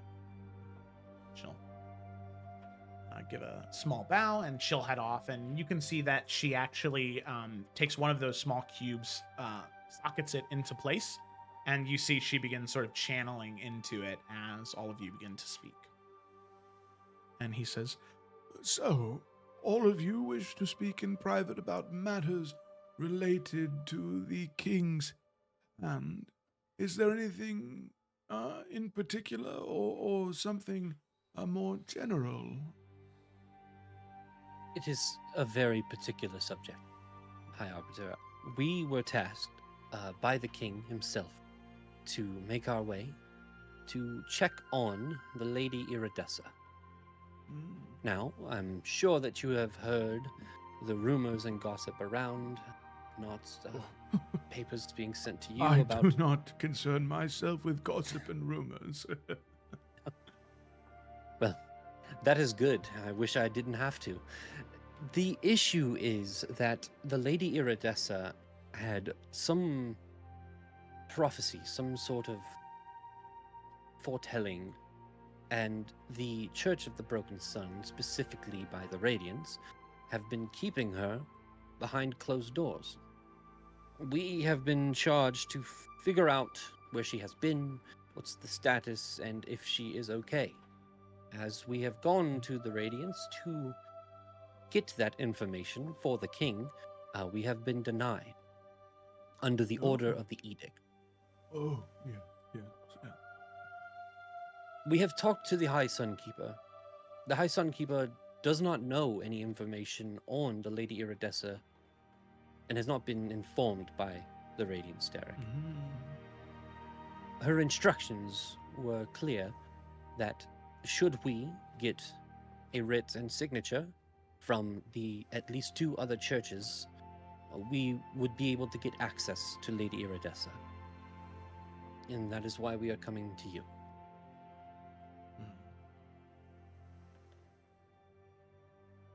Yes, very interesting. That is quite concerning. Do you have reason to believe that she's been held longer than 14 days? That is what it states in the edict. Has it? Do we have... Yeah, right? She's been held for like a month, right? She cloistered herself for some time, but it's only been, it's a little bit less than 2 weeks that people have not been allowed entry. I believe that we are nearing the 14 days. We have reason to believe that the Radiance is using the power bestowed upon him, the station, in an abusive way. From what I've heard, from when we have talked to other people, it was just a prophecy and he is claiming corruption. We have no way to tell. I thought you said that no one had been able to make their way out. No one has. This is by the Radiance himself that has told us this. Sorry, I was not... No, I just wanted to make sure I have the details straight. Of course. That is quite mission- concerning. Yes, and our mission is to, frankly, just see the Lady Iridessa. I very And- much understand that, yes. I'm hoping that the Church of Unity of all churches knows the importance of justice and making sure that abuse of power is not something that can be done, or trying to stop that abuse. Yes. I completely understand your request.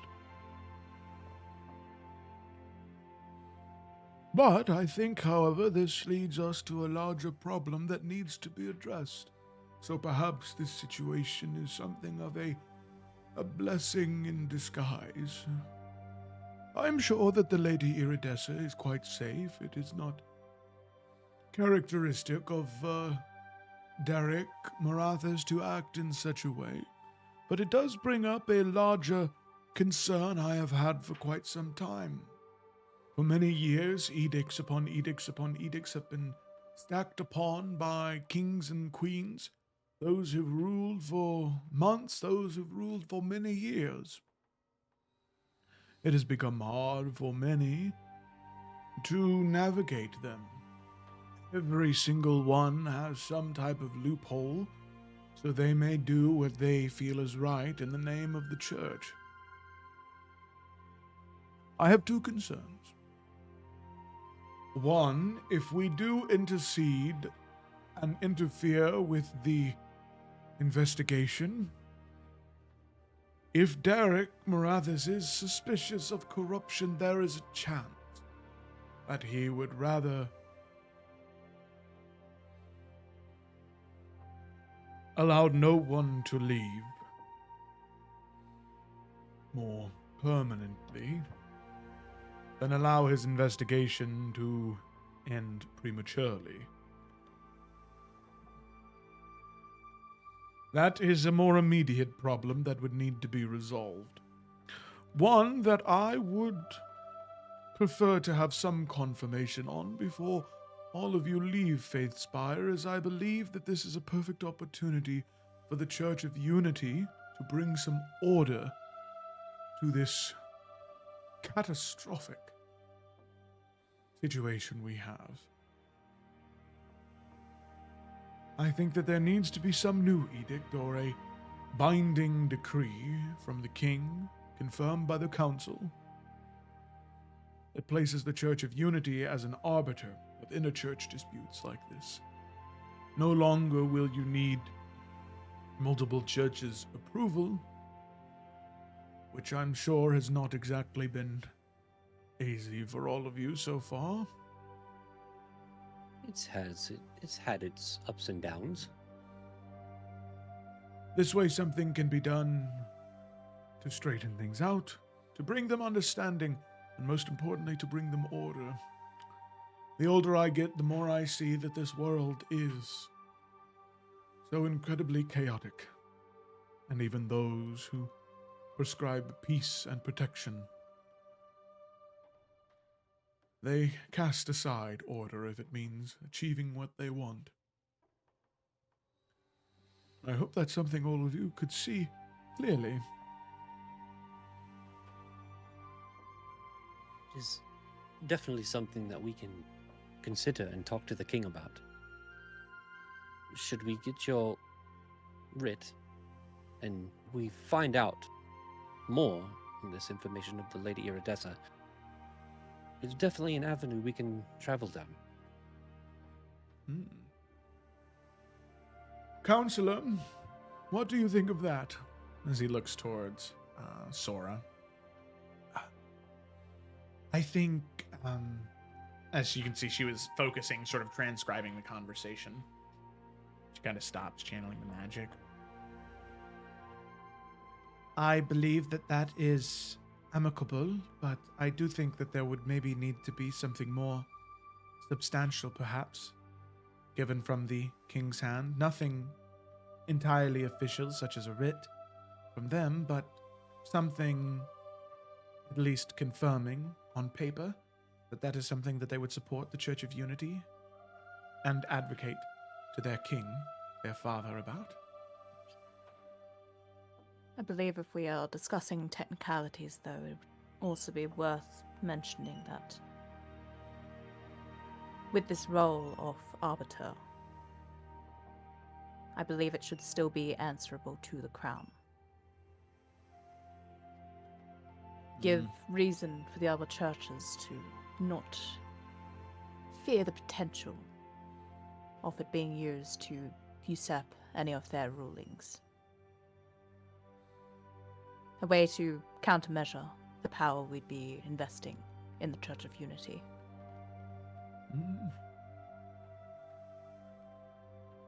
Well, Sora, Counselor, what do you think of that? I think that the wording would need to be very specific. The entire reason that the edicts can supersede the crown is because of previous rulers like the King in Crimson. Most common folk do not trust the crown. Even after so many years of peace and prosperity, thanks to House Volcrest, there are still many that do not. What if we are able to write, at this very moment, an agreement of a... God, what's the word? Shit. Hold on. Jonathan's fucking brain has stopped working. Audience. That's what it is. Of the Church of Unity with the King. With us in attendance to discuss this as much as we can possible.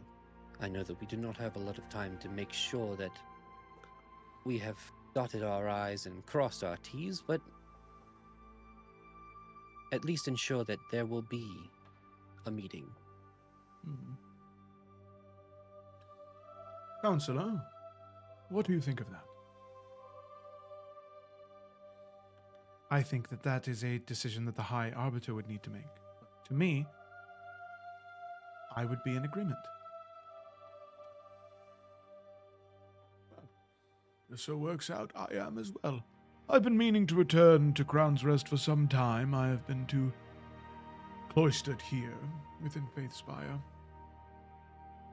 However, one thing I think I would also like to do is travel to Skyhaven for this Festival of the Sentinel.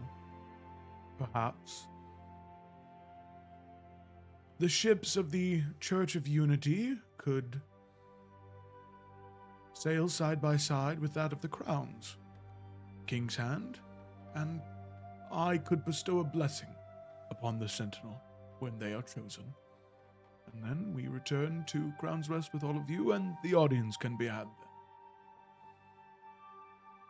Question. Do we have someone to actually do that already? I don't think so. What? No, we have a guy who's bestow like blessing on like the... announcing and stuff, but we don't have like Yeah. we don't have anyone doing that.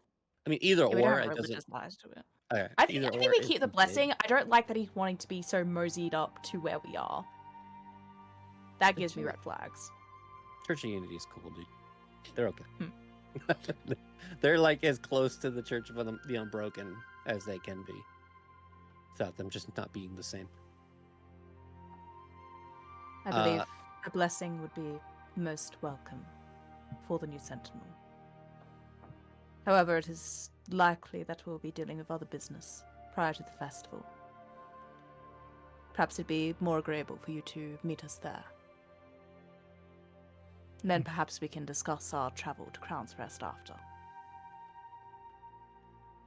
And he sort of looks to the rest of you.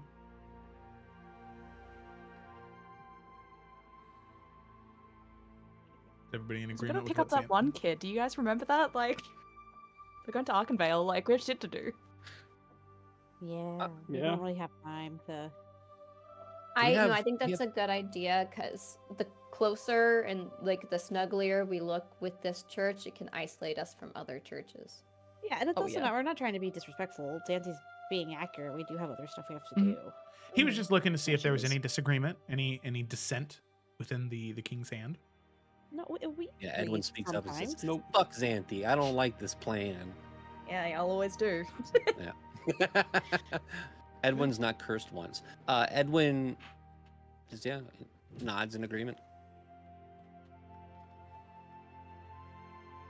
Yes, well, very good. I think that I can find that most amicable then, and agreeable. Very well.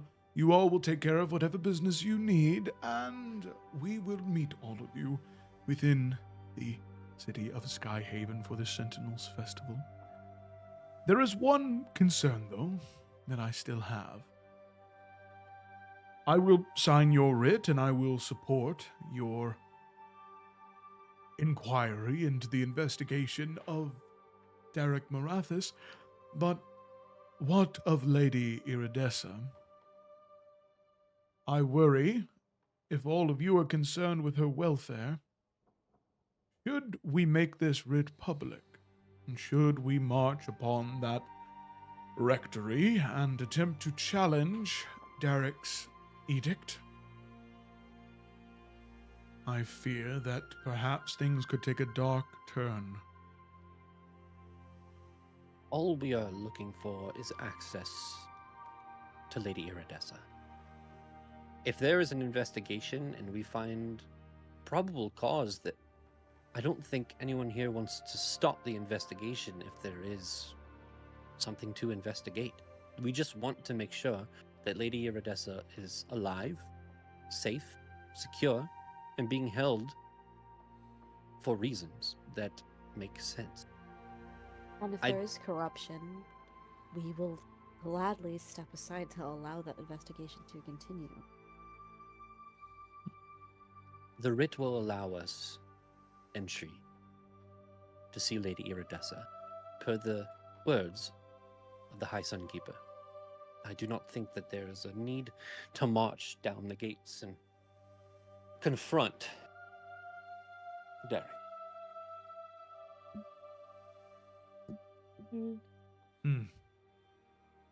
I Hmm. Yes. am inclined to kind of lean more ways of the High Arbiter. Just a little bit. From my conversation with him, he's yeah. I'm picking up what the High Arbiter is also concerned about. I think that is a actual worry that we need to consider. Is it worth it going this way so publicly?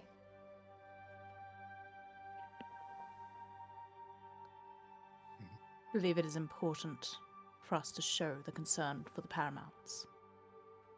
We do not wish to interfere with any investigations. We respect and we are thankful for the work that all the churches do. However, the Lady Paramount is responsible for the rest of this kingdom. And as the Crown, we are responsible for ensuring that they in turn are fulfilling their duties and are capable of doing so. That's why we simply need to be able to see the condition she is in. We do not wish to take charge or disband or otherwise interfere with this investigation. Sorry, this is Ryan jumping in because maybe I'm just misreading this whole thing. Is the High Arbiter worried that we're going to interfere with the investigation, or is he worried, hey, if Derek is abusing his power like you're accusing him of, he might just kill her, and that's his concern? The latter. Yes, that one. Okay, that's what I thought. Yeah, so he's not worried about the investigation not being done properly. He's worried that this is going to become a hostage situation. Okay. Okay, I think I was missing that. And Via's agreeing. Yeah, okay, that I was like, I feel like we're having 4 different conversations right now. Via thinks it. Yeah, the High Arbiter is correct. That's what it would turn into. I understand now.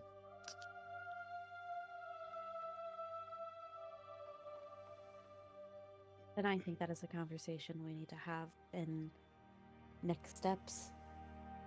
If we get your signature. We all must decide how we go about the confrontation.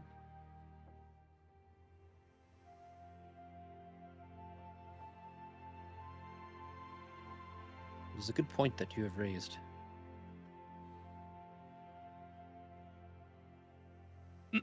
One that we don't have an answer to. This is something kinda do. I would not typically approve of. But the circumstances seem to lead it to be the only way that we can get to the bottom of this. That all of you can get what you want, and we can ensure the safety of the Lady Paramount.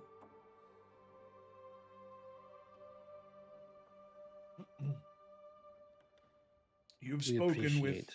the other leaders of the churches, seeking their approval. Perhaps there could be 2 writs that are signed.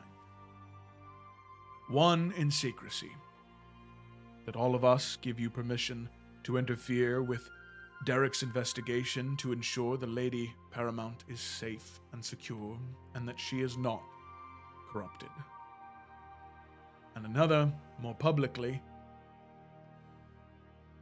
to Derek to halt his investigation so we may ensure the safety of Lady Iridessa.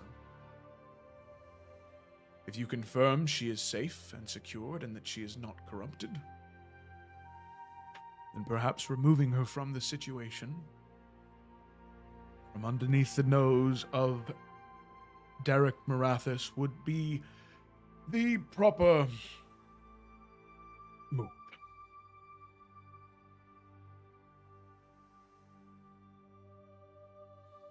This is a very good idea. We appreciate your counsel. Of course. I must say, though, in the likelihood that Derek Marathis is acting justly and she is corrupted, it would be vital that none of you are seen in such a situation. Well, we do have what you would call a plan B of getting where we need to be if needed. Listen, I don't fucking know how to phrase that. I think Edwin's that was just the like best way to looking at phrase it. Kaelin and just going, That was fucking vague as shit, dude. Well, I mean, this guy's already implying, like, we might Yeah. need to take matters into our own hands. I don't think he's going to be like, what? What do you mean? Like, he brought this up. Yeah, Like, let's you bring it guys back. might need to take more deliberate action. He's on our side. He ain't going to snitch. I'm This was sure his as- idea. I'm sure as long as we have the permission and understanding of the churches towards our action. However, we are able to gain access and deal with things delicately. That is something we can handle by ourselves. And from what I have heard of Sir Alondor, there is a chance that the Church of the Cleansing Tempest may not approve of something that could be perceived to him as deceitful. But I do not see it that way, and in all reality, I do not believe that that is a finger that Sir Alondor can point at anyone. Very few are still living on the day that House Cedelin fell for King Alistair Draven. But there are stories written about what Sir Alondor did on that day, regardless of how he wishes to have it represented. If need be, I believe the Church of Unity and the Church of the Unbroken would be enough for this secret writ. Of course, to be revealed after it is proven that the Lady Iridessa is safe and is not corrupt. And if she is, there's no need for this to even be discussed. Correct. Which is why, if she is, it is of the utmost importance that you are not seen. Because then the king's hand would be under investigation by the church, of the broken sun.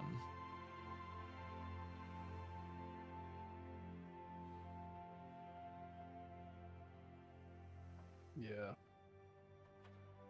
And I do want to stress one final time that if you all believe that,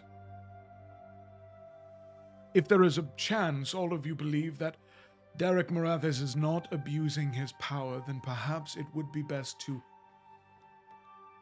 use the public writ, ensure the Lady Emberlyn is safe, and then allow the investigation to conclude. As we said before, if things are found in order, we do not plan to give. Our goal is Lady Iridessa. And we'll go from there. So out of character, team. How is everyone feeling about this secret writ thing he's suggesting? Dude, this guy's cool as shit. I still think it's best to go with the public one. Just because, again, like, doing things secretly and backhandedly puts us in a really awkward position should anything go wrong. I do agree, because it also puts the crown in an awkward position because we're an extension of said crown. So if we're doing shady shit, then everyone's going to be like, oh, the king's a shady bitch. Well, I mean, and the reality is we don't have any hard evidence other than just we get bad vibes off this guy and just people are concerned, but like I don't think that's enough for us to, you know, initiate a clandestine operation as our first course of action. I would go the public writ route. See how Derek reacts. I mean, the thing is, like, Talon said, go check on Lady Iridessa. We are doing our job. Derek is stopping us from our job under an edict or whatever. So we're just going, okay. Publicly, we're going to say, hey, let us do our job. Okay, yeah. Felicity, how you feel? No, I'm in the same way. I think Via is nervous that, based off the conversation she had with Derek, that she doesn't think he's corrupt, but she does think he cares more about justice than anything else. And so he's like seeking that out. So if he does deem her, by the time this is public, I could see him killing her. That's more what Via was trying to say. But I'm fine with the public one. I mean, like John said, we're doing our job. So the other I thing think is, there's like, not enough proof if, like, you know, if he does end up killing the Lady Paramount, like that could be seen as him misusing his powers and raise suspicion against him. Which, like, obviously they can spin things, but like that puts him in an awkward spot if he has to move quickly without being able to provide any evidence that, yeah, she's a bad person. Like, he's just gone in, done this, and then been like, yeah, trust me, bro. Yeah. So public done. writ. Easy. Public. Plus, I'm gonna be honest. If we're sneaking around places, it's best to have Edwin stay the fuck away because he can't sneak for shit. So Yeah, no, same. so our Heavy sneaky armor, mission. hell yeah. If we're thinking about a sneaky mission, Fine, I'll do it myself. Y'all just stay here. Kalen's sneaky, but that's fine. we're just Yeah, like, plus I don't know 7. what happened to those two. They just went off on their own and did this. Like, what the hell, guys? Weird. Shame on you. So he's willing to sign our things then? Yep. Hell yeah. Easy. Public one. We'll just do the public one. I think the. Well, okay. Should we have? I thought we're okay. Hold on. Well, no, we're getting both, so we can use them if Just having necessary. that If we one end in up our not back using it. pocket. Pause it. Yeah. All right. Cool. All right. No one be found with it. All right. Signs Who's both. good at keeping shit secret? You I'll take it. you run partylootapp.com. You should hold on to it. Sponsored Hey, by Party Loot app. Party Lit App. Kalen should hold on to it because she can Yeah. lie and be sneaky. Liar, liar, pants on fire. It's in my pocket. Bang. Was that a lie? Yep. What do we call this thing? What is this Actually, thing called? In my pocket. Secret writ. How do you spell writ? WRIT. W-R-I-T. Okay, I had an E in there. It didn't look right. Right. I sure didn't. Okay. Ready? What the So hell? we bop back. We walk back to Unity. Yep. Get the signature. Yeah, that's easy. Unbroken. Yep. He signs, or they sign. Yeah. Both of them. Thankful that you have the Church of Unity backing. Do you also want them to sign the secret one? Yeah, fuck Do you it, why bring that not? up? Well, I mean, we need 2 people to do it, right? You do, we can't yeah. just have one. Because he Yeah, already doesn't so- trust other people. So like if he's Correct. okay with what the Unity peeps do and is like kind of on board with them, I wouldn't be surprised that he's okay with this as well. Mm-hmm. Okay, so you bring it up, and he says, or they say, Cadius recommended this. They did. Well, if the High Arbiter thought it was best,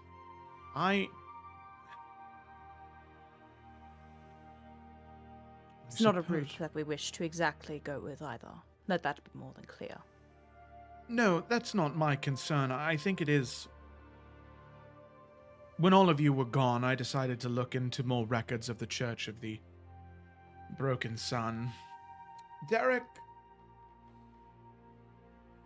has always been a devout servant of the church. Always, always, always, always. Steadfast, an excellent warrior.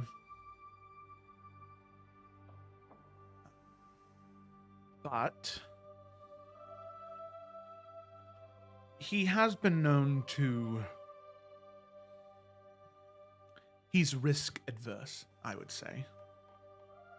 And they'll sign the secret writ and sort of hand it back to all of you.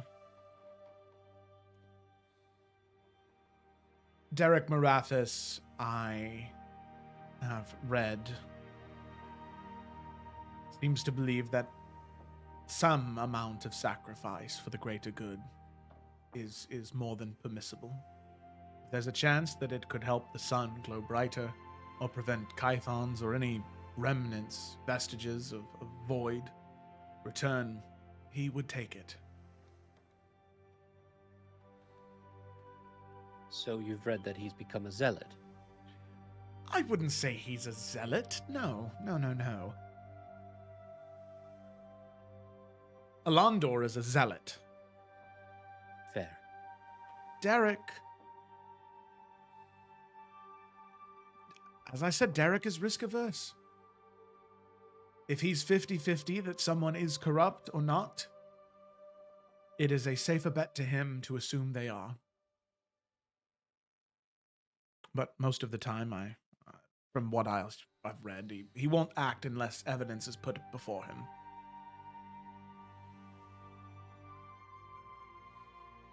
But if it comes to that, you have the writ and you can act on that. There you are. And we appreciate it. Of course. Of course.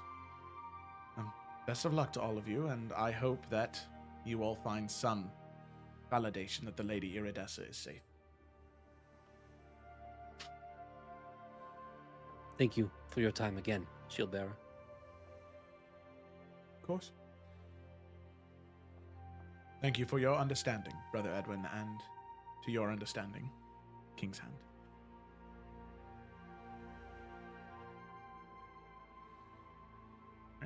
Question, Joe.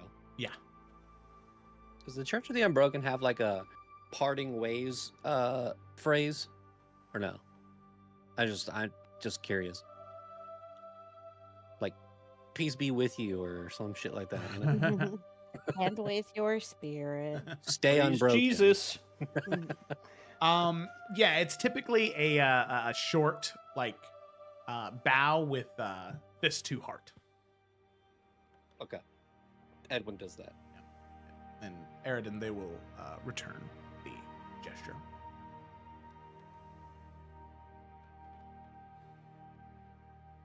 Okay. Then we leave. Then you leave. We go home to Crown's Wrath. All right, we're done here. We did our job, right? So with that, you have the writ. It is signed. The High Sunkeeper has given you the approval. Her name is also on it. So do all of you head to Sunvale Keep? Or Did we get the rectory? Alindor's signature? I mean, Yeah, technically, yeah, we did. yeah, he would have given it to Kalen. I don't think I explicitly said that at the end of last session, but yeah, he would have given it. Oh yeah, it's written in blood right here. I see it. Yep, there you go. He doesn't have blood. It's someone else's blood. That's worse. If Or now's not the something. best time, VSL does want to talk to the High Sun Keeper about her prophecy that she had, but if that's not the flow, she can always loop back. Well, we have to talk to the High Sun Keeper anyways, right? That's Tell why her I was that, like, asking Joe if this is the flow. Yeah, you guys So- would need to go back to It's her flowing. to verify. So yeah, you guys would go back to the Church of the Sanctum of Light, the Church of the Broken Sun's headquarters. Okay, cool.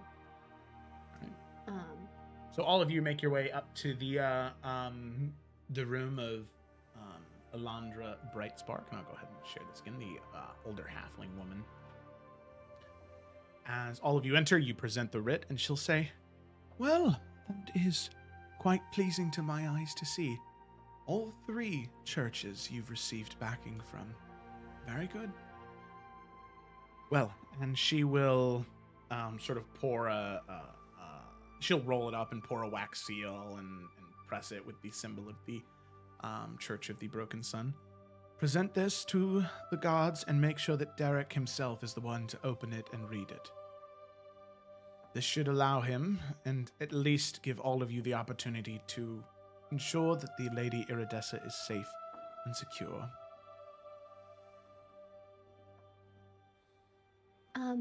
Thank you so much. When I talked with Derek earlier, actually,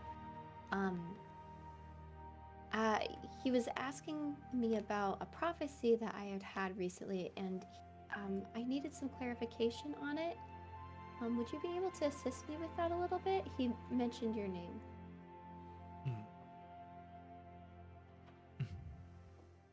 Very well. What are your questions?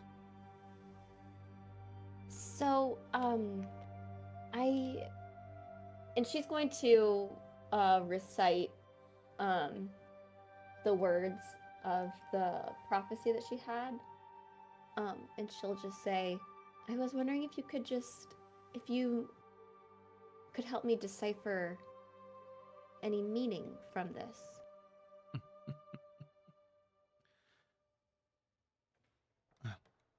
I think that that's the first sign that you're looking at this wrong, Princess. What? Prophecies that are experienced by individuals, they come in many different shapes and sizes and forms. There are those who are diviners, who see very little from the future, glimpses, echoes, or flashes. There are those who receive prophecies, broken, fragmented, shattered pieces, but something more substantial. Be a paragraph or two.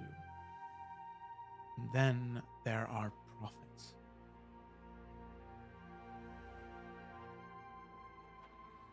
Any of the prophets that I have ever read about, that I have ever spoken with, they describe something similar that you have to me just now. I've seen those prophets live and die trying to decipher what those prophecies were. And the problem is, Octavia,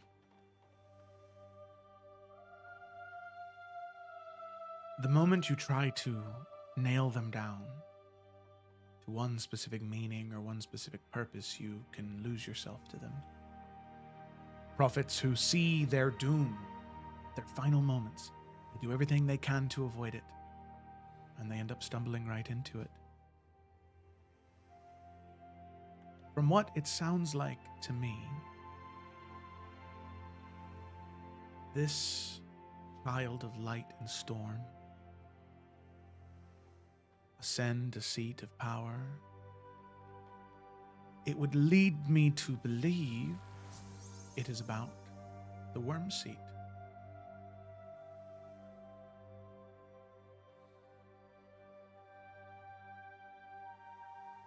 Dragon's breath, of course.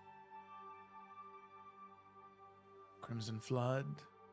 An endless frost is concerning to me. A serpent's coil and a march of divine steel. There are things I could assume about them, about what I think they might be. But when you assume those things, do you play directly into the prophecy? Until you can directly foretell the future without error, assigning meaning to them means very little, I think.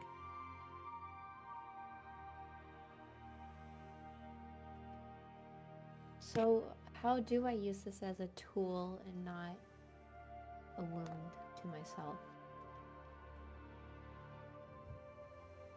Prophecies, I believe, can have two uses. They can be used to influence others, or it perhaps could be used to anchor yourself. What you have seen will come true. But instead of looking that as chains that hold you down, perhaps it's a weight that tethers you. It anchors you.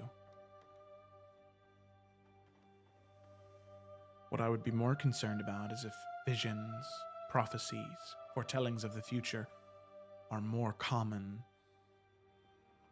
than what you currently lead me to believe they are, child.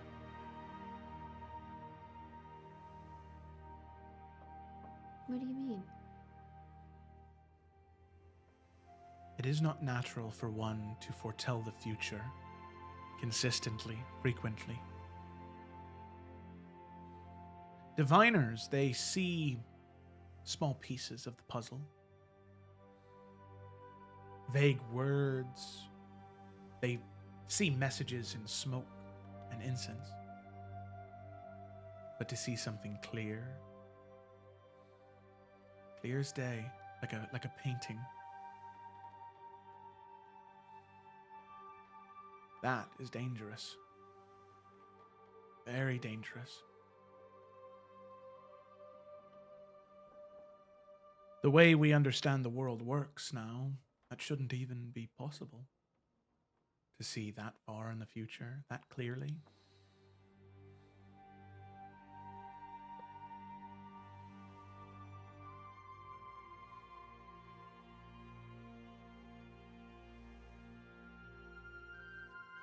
Okay. Well, thanks anyway. Yeah. So are we good, guys?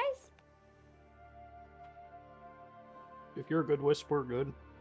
Oh yeah, I'm good. Is she? Cool. Okay. All right. So then all of you are going to head Back to to the the keep. head to the No. rectory, or are you heading No. to the keep? The rectory, sorry. Right? Yeah. Yeah. Don't Rectory. give him time to fucking get him shook together, you know? Yeah, I mean, less time the better. Sting him. All right. Sounds good to me. I'm gonna cast mage armor. Just one more thing. Yeah. I shouldn't have eaten this.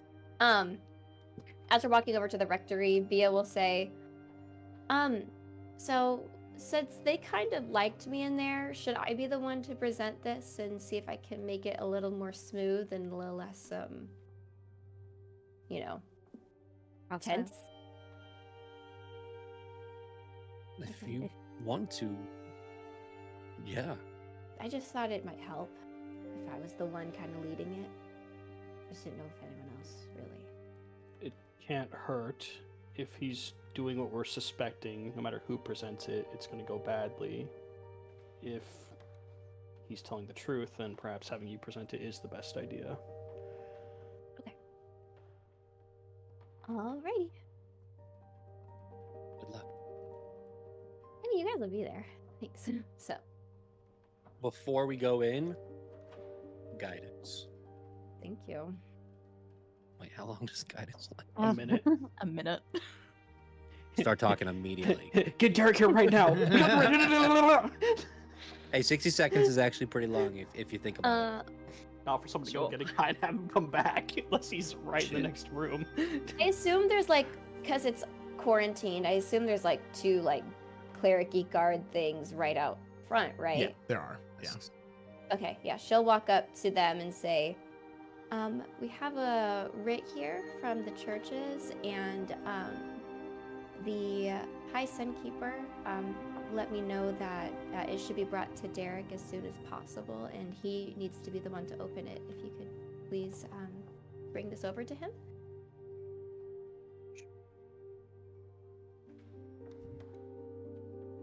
You can see one of the 2 guards looks down to you, seeing the wax seal of the High Sunkeeper, will say, We will go retrieve the radiance. and one of them will go inside, and they're gone for maybe 10, 15 minutes. Till Did they eventually- take the writ, or No, is... no, they did not. Okay. Eventually, they will return 10, 15 minutes later, and Derek Marathis will exit with the guard, the door shutting behind him.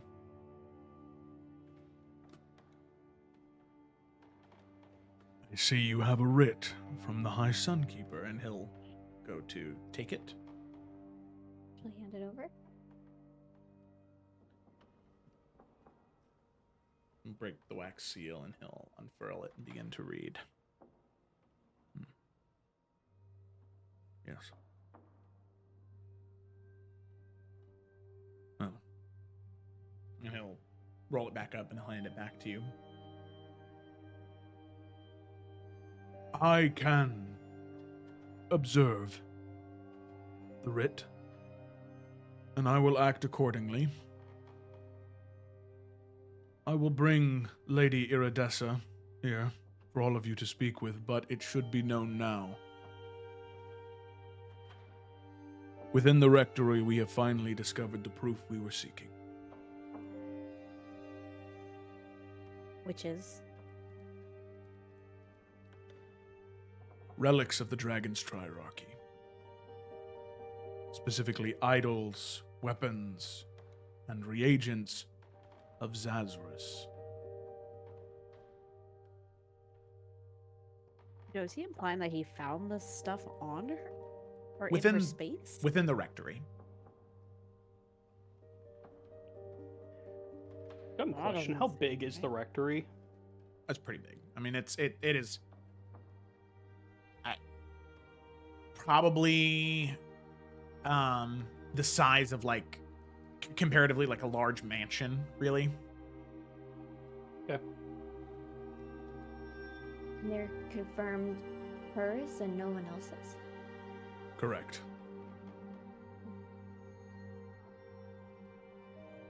Perhaps with this added context, it'd be wiser for us to be the ones to come to her, as opposed to her to us. That way we are able to ascertain a fuller picture. If it is true that she is working or somehow connected to the Dragon's Triarchy, this is something that the Crown must know. Very well, but regardless, she will be executed tomorrow morning. Follow me. I feel.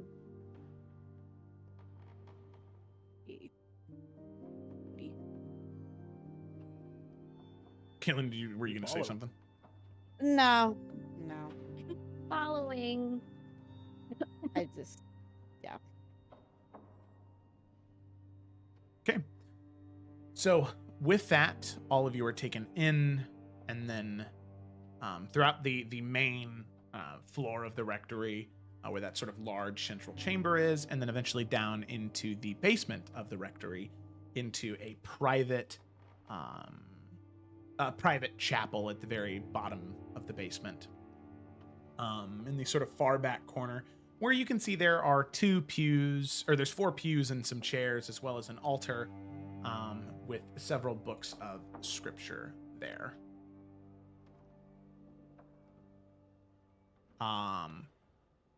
However, as he goes to open the door, we're going to take a quick break there. So we'll be right back in 5 minutes. So that'll be 41. Thanks for watching. We'll be right back.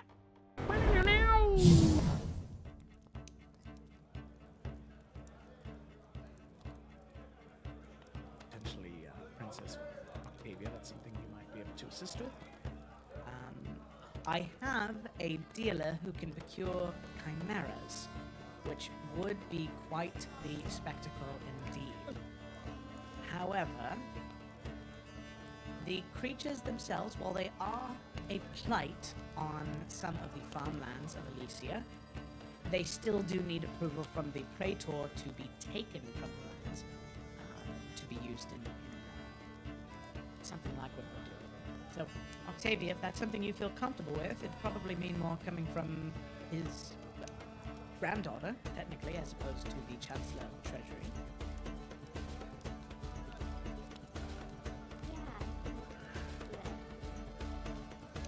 Fantastic, and I know that that is more difficult because you have never had the honor of meeting him. But if there's any,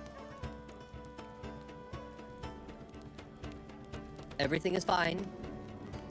make a deception I check. promise. Make a deception Say check. that. I Kaylin wish is I could do that. literally like rubbing her temples right now. Also, if we're going back to Rosemont, we don't need her to do anything anymore. Oh, Kaylin is really rubbing her temples. Oh, no! no.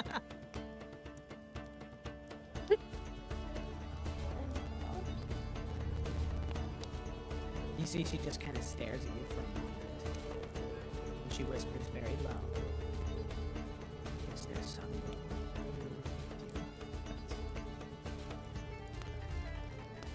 No, Captain. It's just us. There was much to discuss. Yeah, we don't have one of those. Okay. Okay, Oh I'm shit, he's back! That was the fastest piss in the West. because I had to listen. It's across the hall. It's, yes, I did. My hands on are the way there and all the way Fastest piss in the West is the greatest thing you've ever said, Gayla. I adore that. Okay, we're back. We're ready to go. Well, I'm so Merrick's not. Well, yeah, we don't have Brian now. Brian, dude. Look, in his defense, I don't think anyone thought you were gonna take a 3-second piss. Thanks for the follow, old chubby. Pissing from rain. Aim for the piss. Yeah, I covered my camera. It's just right across the hall, like right past that door. So in the frame, I was just look, mom, no hands. Were you just at your office door? Yeah, for sure. Yeah. Anyway, Kobe. Guys, No, Via, it's up to you. Nah, he ain't getting away. Come on, Via. It's your time. Man up. She's already Alright, killed Via. one. She's gonna have so much trauma from this trip. Like she. She was like, I'm so excited for this road trip with my I'm siblings. just so excited to spend time with my family. Meanwhile, since it started, why can't I stop killing people? Why is this happening? Okay. What do we think? Firebolt or ray of sickness? Burn him alive. I don't know. That is amazing. How's school? Oh, all done. I graduated actually. It's like a brief pause. Yeah, we invited you. That's wonderful. Yeah. He invited you. Merrick, and he kind of and looks over Brother. to Merrick. How is everything? How are the Falcons? How is what you do? Oh, they're just great. I'm engaged now. That is amazing. To who? Okay, great. She will do a firebolt. Okay, all right, sounds good. I'm also gonna. Oh put my god, another natural 20. Whoa! All right, so that is a 10 plus a D10. Whoa. Mia can't stop killing. I know. She's grown a taste for it. The dice are barely telling the best story because I was like, oh, she's gonna be timid and miss all the time. She's So I gonna was be like, setting her up for that. I don't want the crown anymore. I'm just really good at this. Okay, so yeah, she will. All of her schooling is coming back to her. So that's a 16 total damage. Jesus Christ. How many for run? I know. You're the only one on camera. I know. The other ones need to use their let's- voice. Let's get back to the horses and kind of see how far we can get from them. And go from there. That's what Caleb. That's so funny. I haven't changed the name of the Cloudbot yet, so it's Solvis Emerald is the name of the cloud. I did see that. I noticed that. Yeah. He's still in the ether somewhere. Good. All right, it's not changing. That'll be the right. remnant of the past Yes. campaigns that exist still. Yeah, I think that's funny. I like it. He's in charge of this cult too. I'm gonna lose my shit. I thought we killed you. Could you imagine? I'd be like, Somehow, Solvis Emerald returned. We've played these games before. You can't keep getting away with it. blocking the road down there. You can see, or you can hear Sir Otis say, Orlando, if you would, please.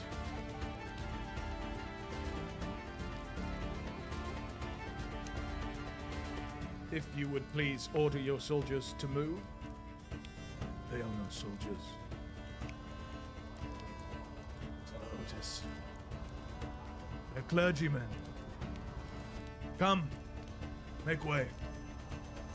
Allow the Lady Paramount and the princes and princesses to travel freely. And with that, the soldiers split. And the caravan moves, creaking forward. As all of you looking out through the windows, you can see the clergymen turn about face. We're back, and we're not chipmunks. Not this time. Or are we? Not yet. So let's go ahead and dive right back in. So, picking up where we left off, our group of adventurers, the King's Hand, had finally gone throughout Faith Spire to receive the signatures that they needed to in order to be able to pretty much put a temporary pause on the investigation so they could ensure that Lady Iridessa was safe and that, according to them, it seemed as though the investigation was going lawfully, right? That Derek was not overreaching in his power. They received the signatures they need, and they also received a secret writ from the High Arbiter of the Church of Unity, as well as the Shield Bearer of the Church of the Unbroken, that should things go poorly, that they have, and if they believe and can find proof of the Lady Iridessa's innocence, that they can go underneath Derek Marathis and the Church of the Broken Sun and pretty much remove Lady Iridessa from that situation if they believe that that is true. Now, where we pick up is the King's Hand going to the Rectory of House Emberlin, presenting the writ to Derek Marathis, and him saying, very well, you may go and speak with her and ensure that she is safe. However, evidence was found. Relics of the Dragon's Triarchy, specifically those related to Zazris, the green dragon of the Dragon's Triarchy, and that she will be executed tomorrow morning for the aiding and embedding of those forces. So all of you are escorted down into the basement of the rectory and eventually taken into a small chapel.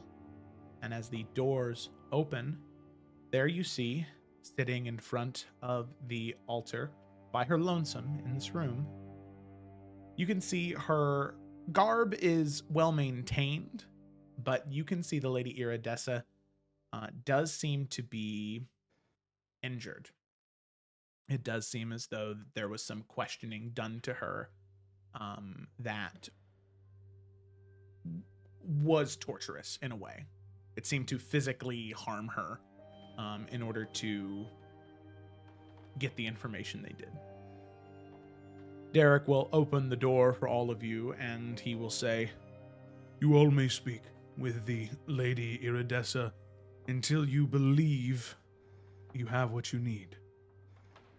There are still other members of House Emberlin, servants, that are within here. We need to determine if they are connected to this draconic plot.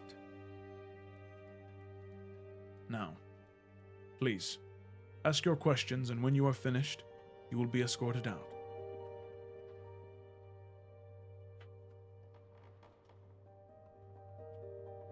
and with that, he'll leave the door open for all of you to go speak with Lady Iridessa by yourselves. We'll head on in. Kayla, Yeah, you have message, right? I sure do. Okay.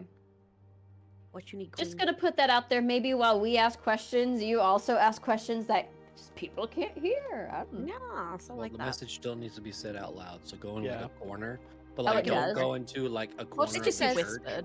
Yeah, it just says point towards a creature within range and whisper a message. Just don't go into a corner of the church. You know that one place in New York or something where you can say it over here and it Oh yeah, travels to the yeah. other side? I won't Yeah, do yeah, that. don't do that. But I like mean, he's a- leaving us alone in here, isn't he? Like, are there guards inside with us? No, Or are they at the door?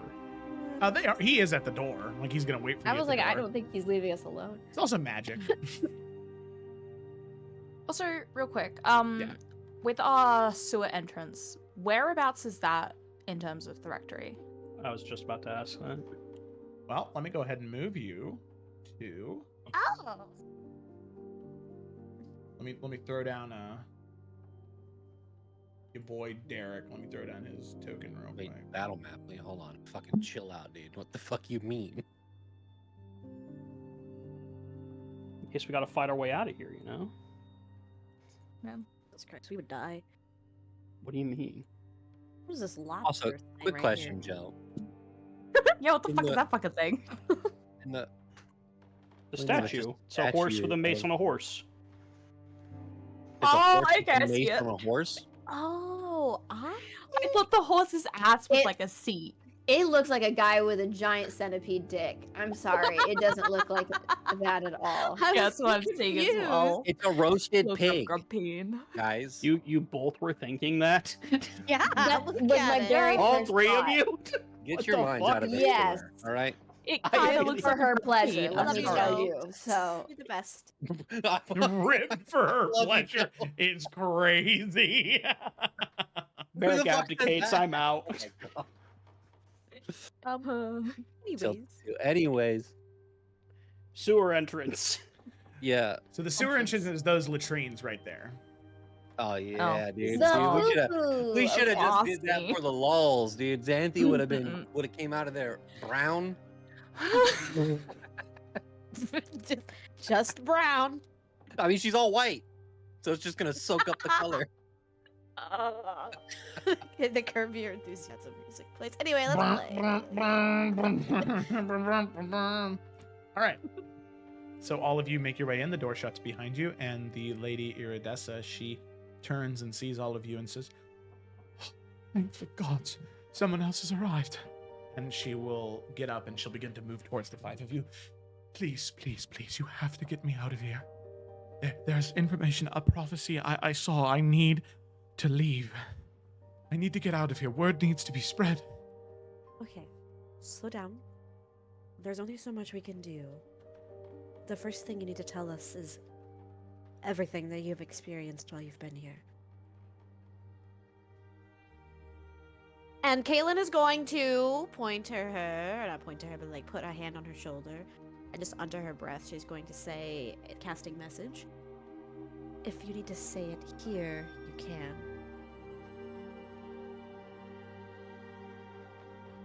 She nods, and will say out loud, "They have asked a great deal of questions of me.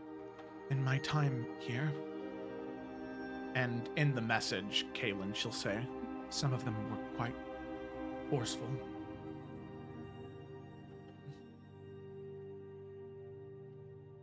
Derek Marathis, he never hurt me. But those of his second in command did. To try and get information from me about what I had seen.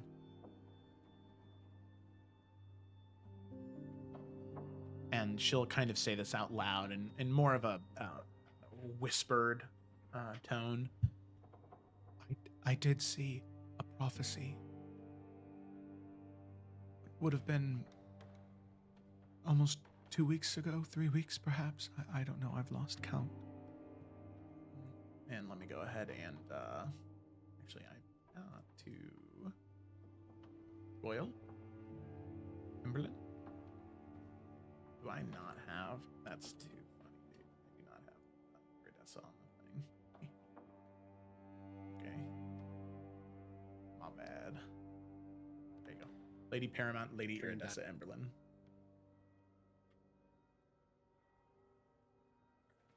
Joe, does she look like hurt right now? Like, she's not bleeding or anything. No. No, there's some bruises, you know, some stains of blood on the outfit, but no. Not in like immediate pain. The prophecy I saw was of a dragon. A green dragon. Returning to Adaria. It would protect us from things that another prophecy had foretold.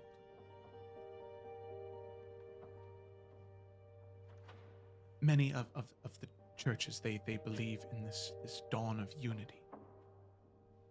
That through ice some queen will rise.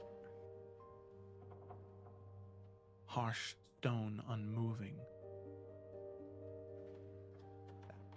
Through her reign, fire shall bow and bend and break.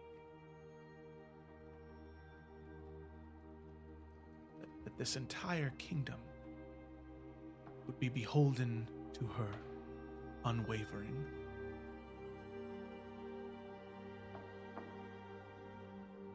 I never chose to believe in that prophecy. That is not a kingdom I want to live in. One where I am a puppet to someone else. So I spent many years searching, looking for something, and I heard it. It finally came to me, a true prophecy of a return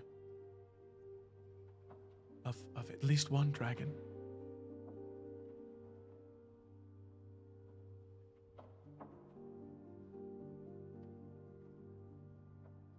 The prophecy was as follows. In the shadow of the waning sun, where the earth trembles and the seas churn, a wormling of emerald hue shall rise, born to bond with a hand that wields both strength and sorrow. The master of this ancient blood shall command the sky, a shield to the weak, a scourge to the unworthy. Through fire and frost they will guide the realm, to stave off the tide of ice cold as the grave, and secure the throne as fate has promised.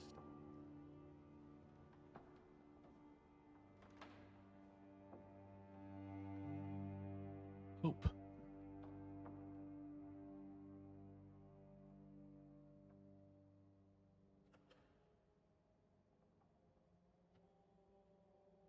Can I ask you a question? Of course, of course. Through all this searching, did you ever come in possession of anything from the dragon triarchy? Not intentionally, no. I sent out letters. I sent out messengers to all places of Adaria, the Serpent's Grove, to Maldoris, to Mirios, looking for items, for artifacts that could be used to enhance my abilities. I am not a foreteller. I am not like the prophets of Elysia. No, not in the slightest. I needed something else to assist me. And so there were plenty of artifacts from other lands, some of which were from the Serpent's Grove, belonging to those who were loyal to Zazras during the fall of the Dragon's Triarchy.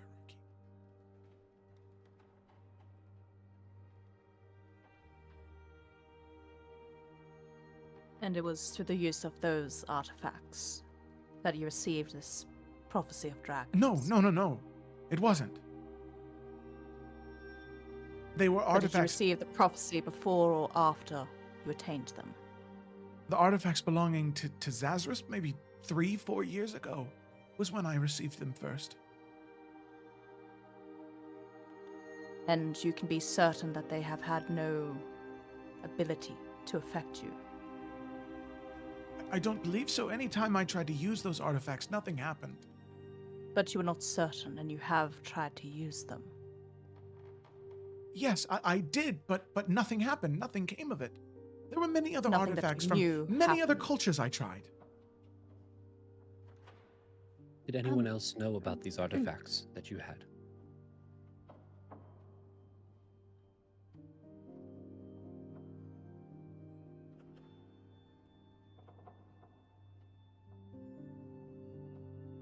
There were only 2 others. My son, Lionel, as well as the head servant of Sunvale Keep, Lara. That was it, though. What artifact did allow you to have that prophecy? Well, that is what is most strange about how it happened. I thought that I would need one because I am not a channeler of great prophecies or divination. But something struck me. There were no artifacts, no reagents out of the ordinary. Something just came to me. When exactly was it you had this prophecy?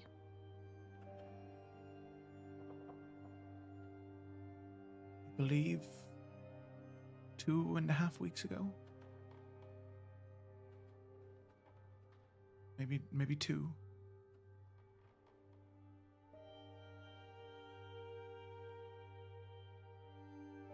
Does that timeline line up with something significant for us? How Well, I long ago mean- did we find the eggs? Yeah, when did we Serban find the Keep would have been the 8th of September, which is a little bit further. I don't know if that's the intention, though. I was thinking maybe like with the eggs, yeah. I don't know. Yeah. But the prophecy would have been like a week or so after that. Okay. When did Merrick talk to the Emerald Dragon? The second time. Not the first time. I mean, it would have been like 3 days after their first chat, because it was pretty much the day we decided to save them, or maybe the day after Merrick went to go visit it. So I don't feel like that lines up with it either. I feel like it has something to do with the eggs, though. I feel like something triggered it.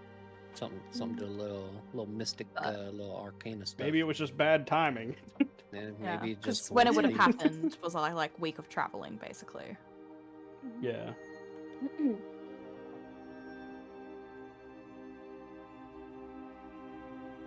So why do they think you're guilty? Corrupt. Mm-hmm. Did they tell you like anything specifically? the artifacts I possess, plus the vision I saw, it directly contrasts what the Church of the Broken Sun believes. Many of them, at least, Derek especially. He's been one of the most staunch believers in the dawn of unity. Goes directly against what he believes to be the one thing that will save this kingdom. These kingdoms. Hey Joe, can I get a point of clarification? I had Yeah. to step away unexpectedly. Mhm. The prophecy of unity, can you repeat what that is exactly?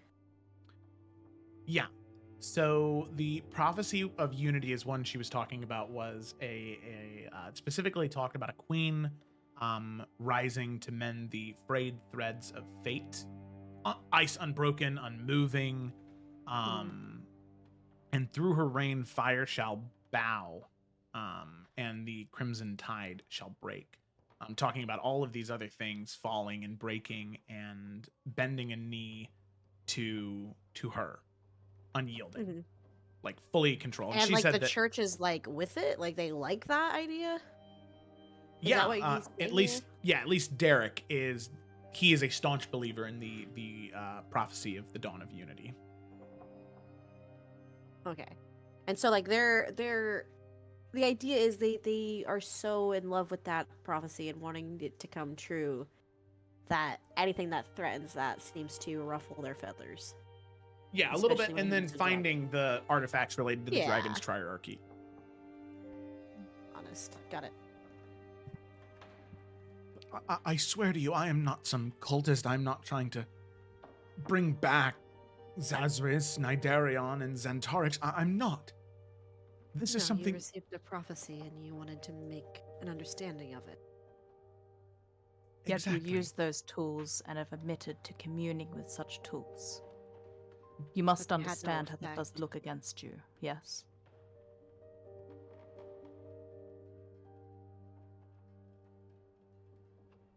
There is no reason why anyone should be turning to things of the draconic cult. Certainly not to find salvation for these kingdoms.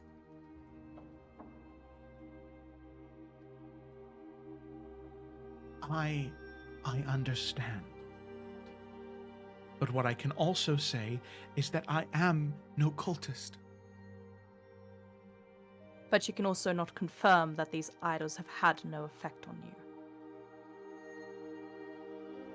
Perhaps if there was a way to be able to decisively understand what they have done, if they have done anything, that would Another be point the of only avenue clarification. That's not to why be able we're to here. go through and clarify. Joe, she had the prophecy, then seeked out these artifacts, right? No, she. No. Okay, I'm All the way. confused. Yeah, sorry, I Okay. think that was when you stepped away. She sought out the artifacts, but that was 3 or 4 years ago when she had used any of them. Okay, and okay, yeah, I must have. So sorry, guys. Yeah, you're good. What prompted her to seek the artifacts out? She disagreed It's with the prophecy of the dawn of unity, and she wanted to find something that could maybe help her channel, that foretelling better. So she looked for things that could enhance her ability to foretell the future. And so all she, those things had to do with the dragon's triarchy? nope, just one. Oh, so She like has all a those bunch things of that were artifacts. Yeah. okay. One It of them just happens one to just be- so happens to be. Yeah, Bro. belong to the individuals that were loyal to Zazris during the fall of the dragon's triarchy. Right. And then she tried to commune and nothing happened, and then eventually she got to do that. Got it. Cool. I suppose the real question is, do you have any way to prove that there is no connection to you and the idols? Any arcane capabilities or otherwise, to be able to prove that there is nothing that could have seeped into you from them? I'm willing to submit to any test of any of the churches. Well, actually, Via, you have magic. Is there anything you have that could tell if she's under the influence of anything, or? Yeah, I could try and identify if you are currently affected by any spell, but also this woman she's been abused, and she's clearly desperate, and I to like just have anyone hear her out, like I will cast the spell, but guys, she's not evil. Like regardless of if some artifact put anything on her, she's just trying to find a better future. With all due respect, Octavia, I don't know that it is wise for you to be the one doing it. Why? In case anything latches to you. I could also cast Identify. I believe as we're also going to be able to get Church of the Broken Sun, we're willing to believe that there is no connection. Perhaps it is one of their clerics that should do it. You don't think they've already tried? We don't know. They've not let us know of anything of their investigation. All What right. time is it? By this point, 6, 7 o'clock at night. Edwin's gonna turn around and walk towards Derek. So yeah, you head towards the door. You step out and you can see Derek is still standing there. Yes, All right. So what questions have you asked her exactly? exactly. Yes. And he will go through the some 340 questions that they have asked her over the course of the past 2 weeks. Going over each one of them. He has a scribe next to him that's been taking very detailed notes about each one and her responses. Anything from questions about any connection to the Dragon's Triarchy, considering her thing. She adamantly denied having anything to do with the Dragon's Triarchy at all, period. There was no involvement there at all. Asked about other visions, asked about other things she's seen. She said that this is the first prophecy, this is the first vision she's ever had, which then calls into question whether there's any validity to this prophecy. If it's the first one she's ever had, then if diviners can spend their entire lives doing these things, why would this first one have any validity? This just seems to be something she's manifesting, something she's trying to create, a narrative she's trying to craft. A whole bunch of other questions, some related to Kython influence, asking questions about her feeling a strange hunger, about devouring shadow, about being near any strange pockets of devoid of color, of life. Lots of questions about dragons, follow-ups to what she had said before, but Has any clerics adamantly, come in, like, check to see if she's telling the truth? yeah, mhm. Yeah, they done divine intervention. And she's What the been fuck telling is the that? truth. Zone of truth. Zone of truth. Yeah. Is So that when in it comes truth to zone? Zone of Well, Truth, there you go.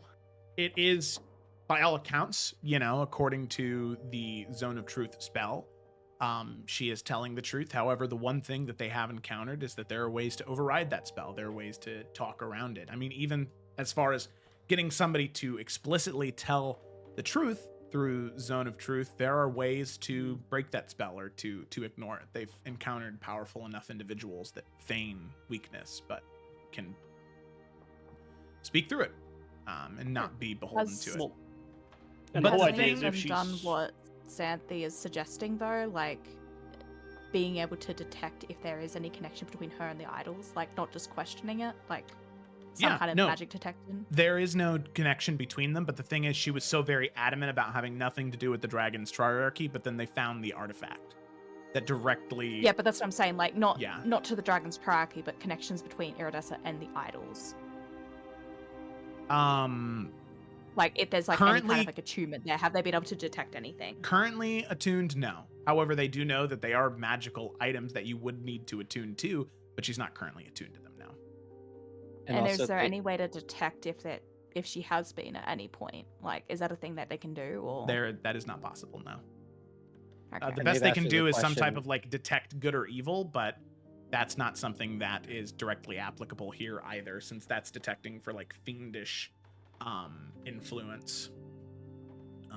But as far as they're aware, currently she has no connection to those idols at all.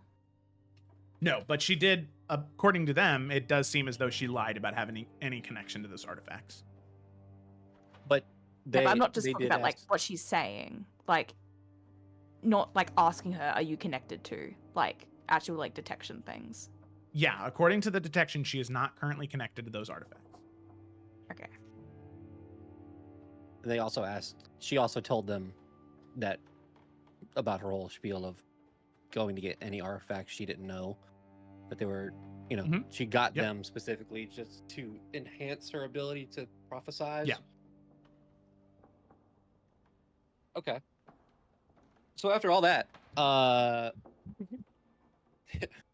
2 hours later, Edwin just says, "So after all of this questioning and all of the evidence that you have found that links her not to the Dragon's Triarchy, links her to just being someone who wanted to enhance their abilities through magic, what do you have against her to order her execution?" She lied. She concealed these artifacts, and she did not tell us of their existence until we found them.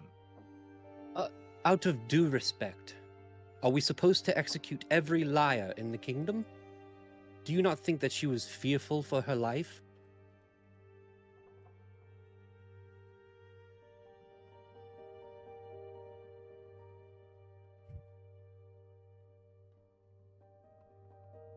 There was nothing to be afraid of. All she had to do was speak the truth. He looks back at her. On the contrary, do you not see the bruises, the cuts? The execution has been ordered for her connection to the Dragon's Triarchy.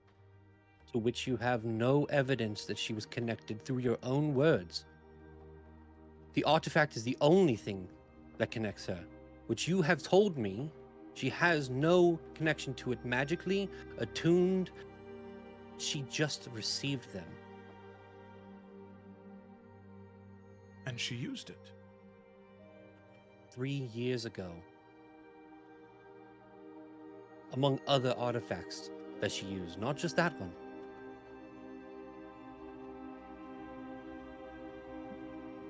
I Being failed able to get see. away with a crime does not negate the fact that a crime has been committed, Edwin. Thank you, Princess Xanthi. She is not evil, and you know that. And she is not connected to the Dragon's Triarchy, and you know that.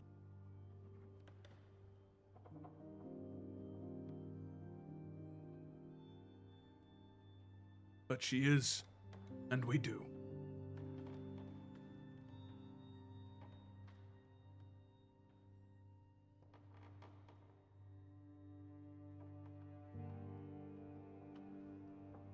Although I would also say you must recognize the significance that executing a Lady Paramount will have.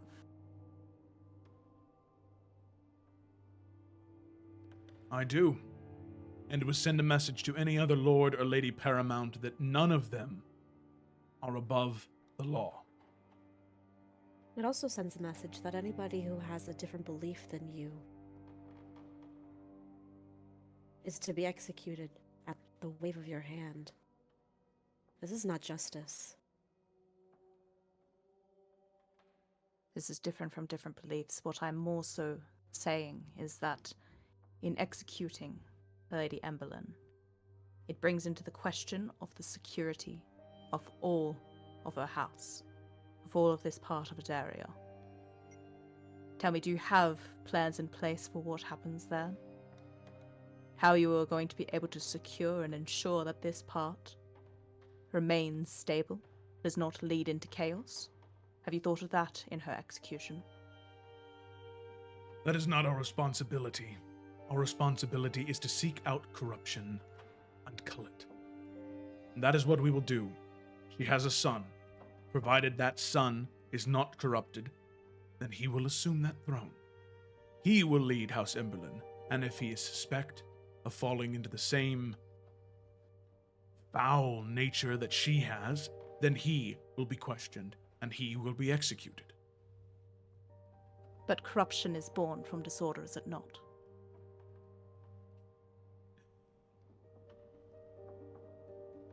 What a childish worldview to have. In our world that we live in, where devils and dragons and monsters roam free, no, it is not. Corruption roams free. It is born of law and order, of chaos and madness. It does not matter. Everyone, everywhere who exists outside of this plane wishes to dig their hands into it and take what they believe is theirs. I will tell you right now, Princess Xanthi, I believe in a great deal of what you could offer this kingdom. But it seems to me you are showing that total authority is not what you want. To think that everything is against us and that things want to claw their way in of corruption and that there is not more good than evil in the world, that is a childish worldview. She deserves a trial.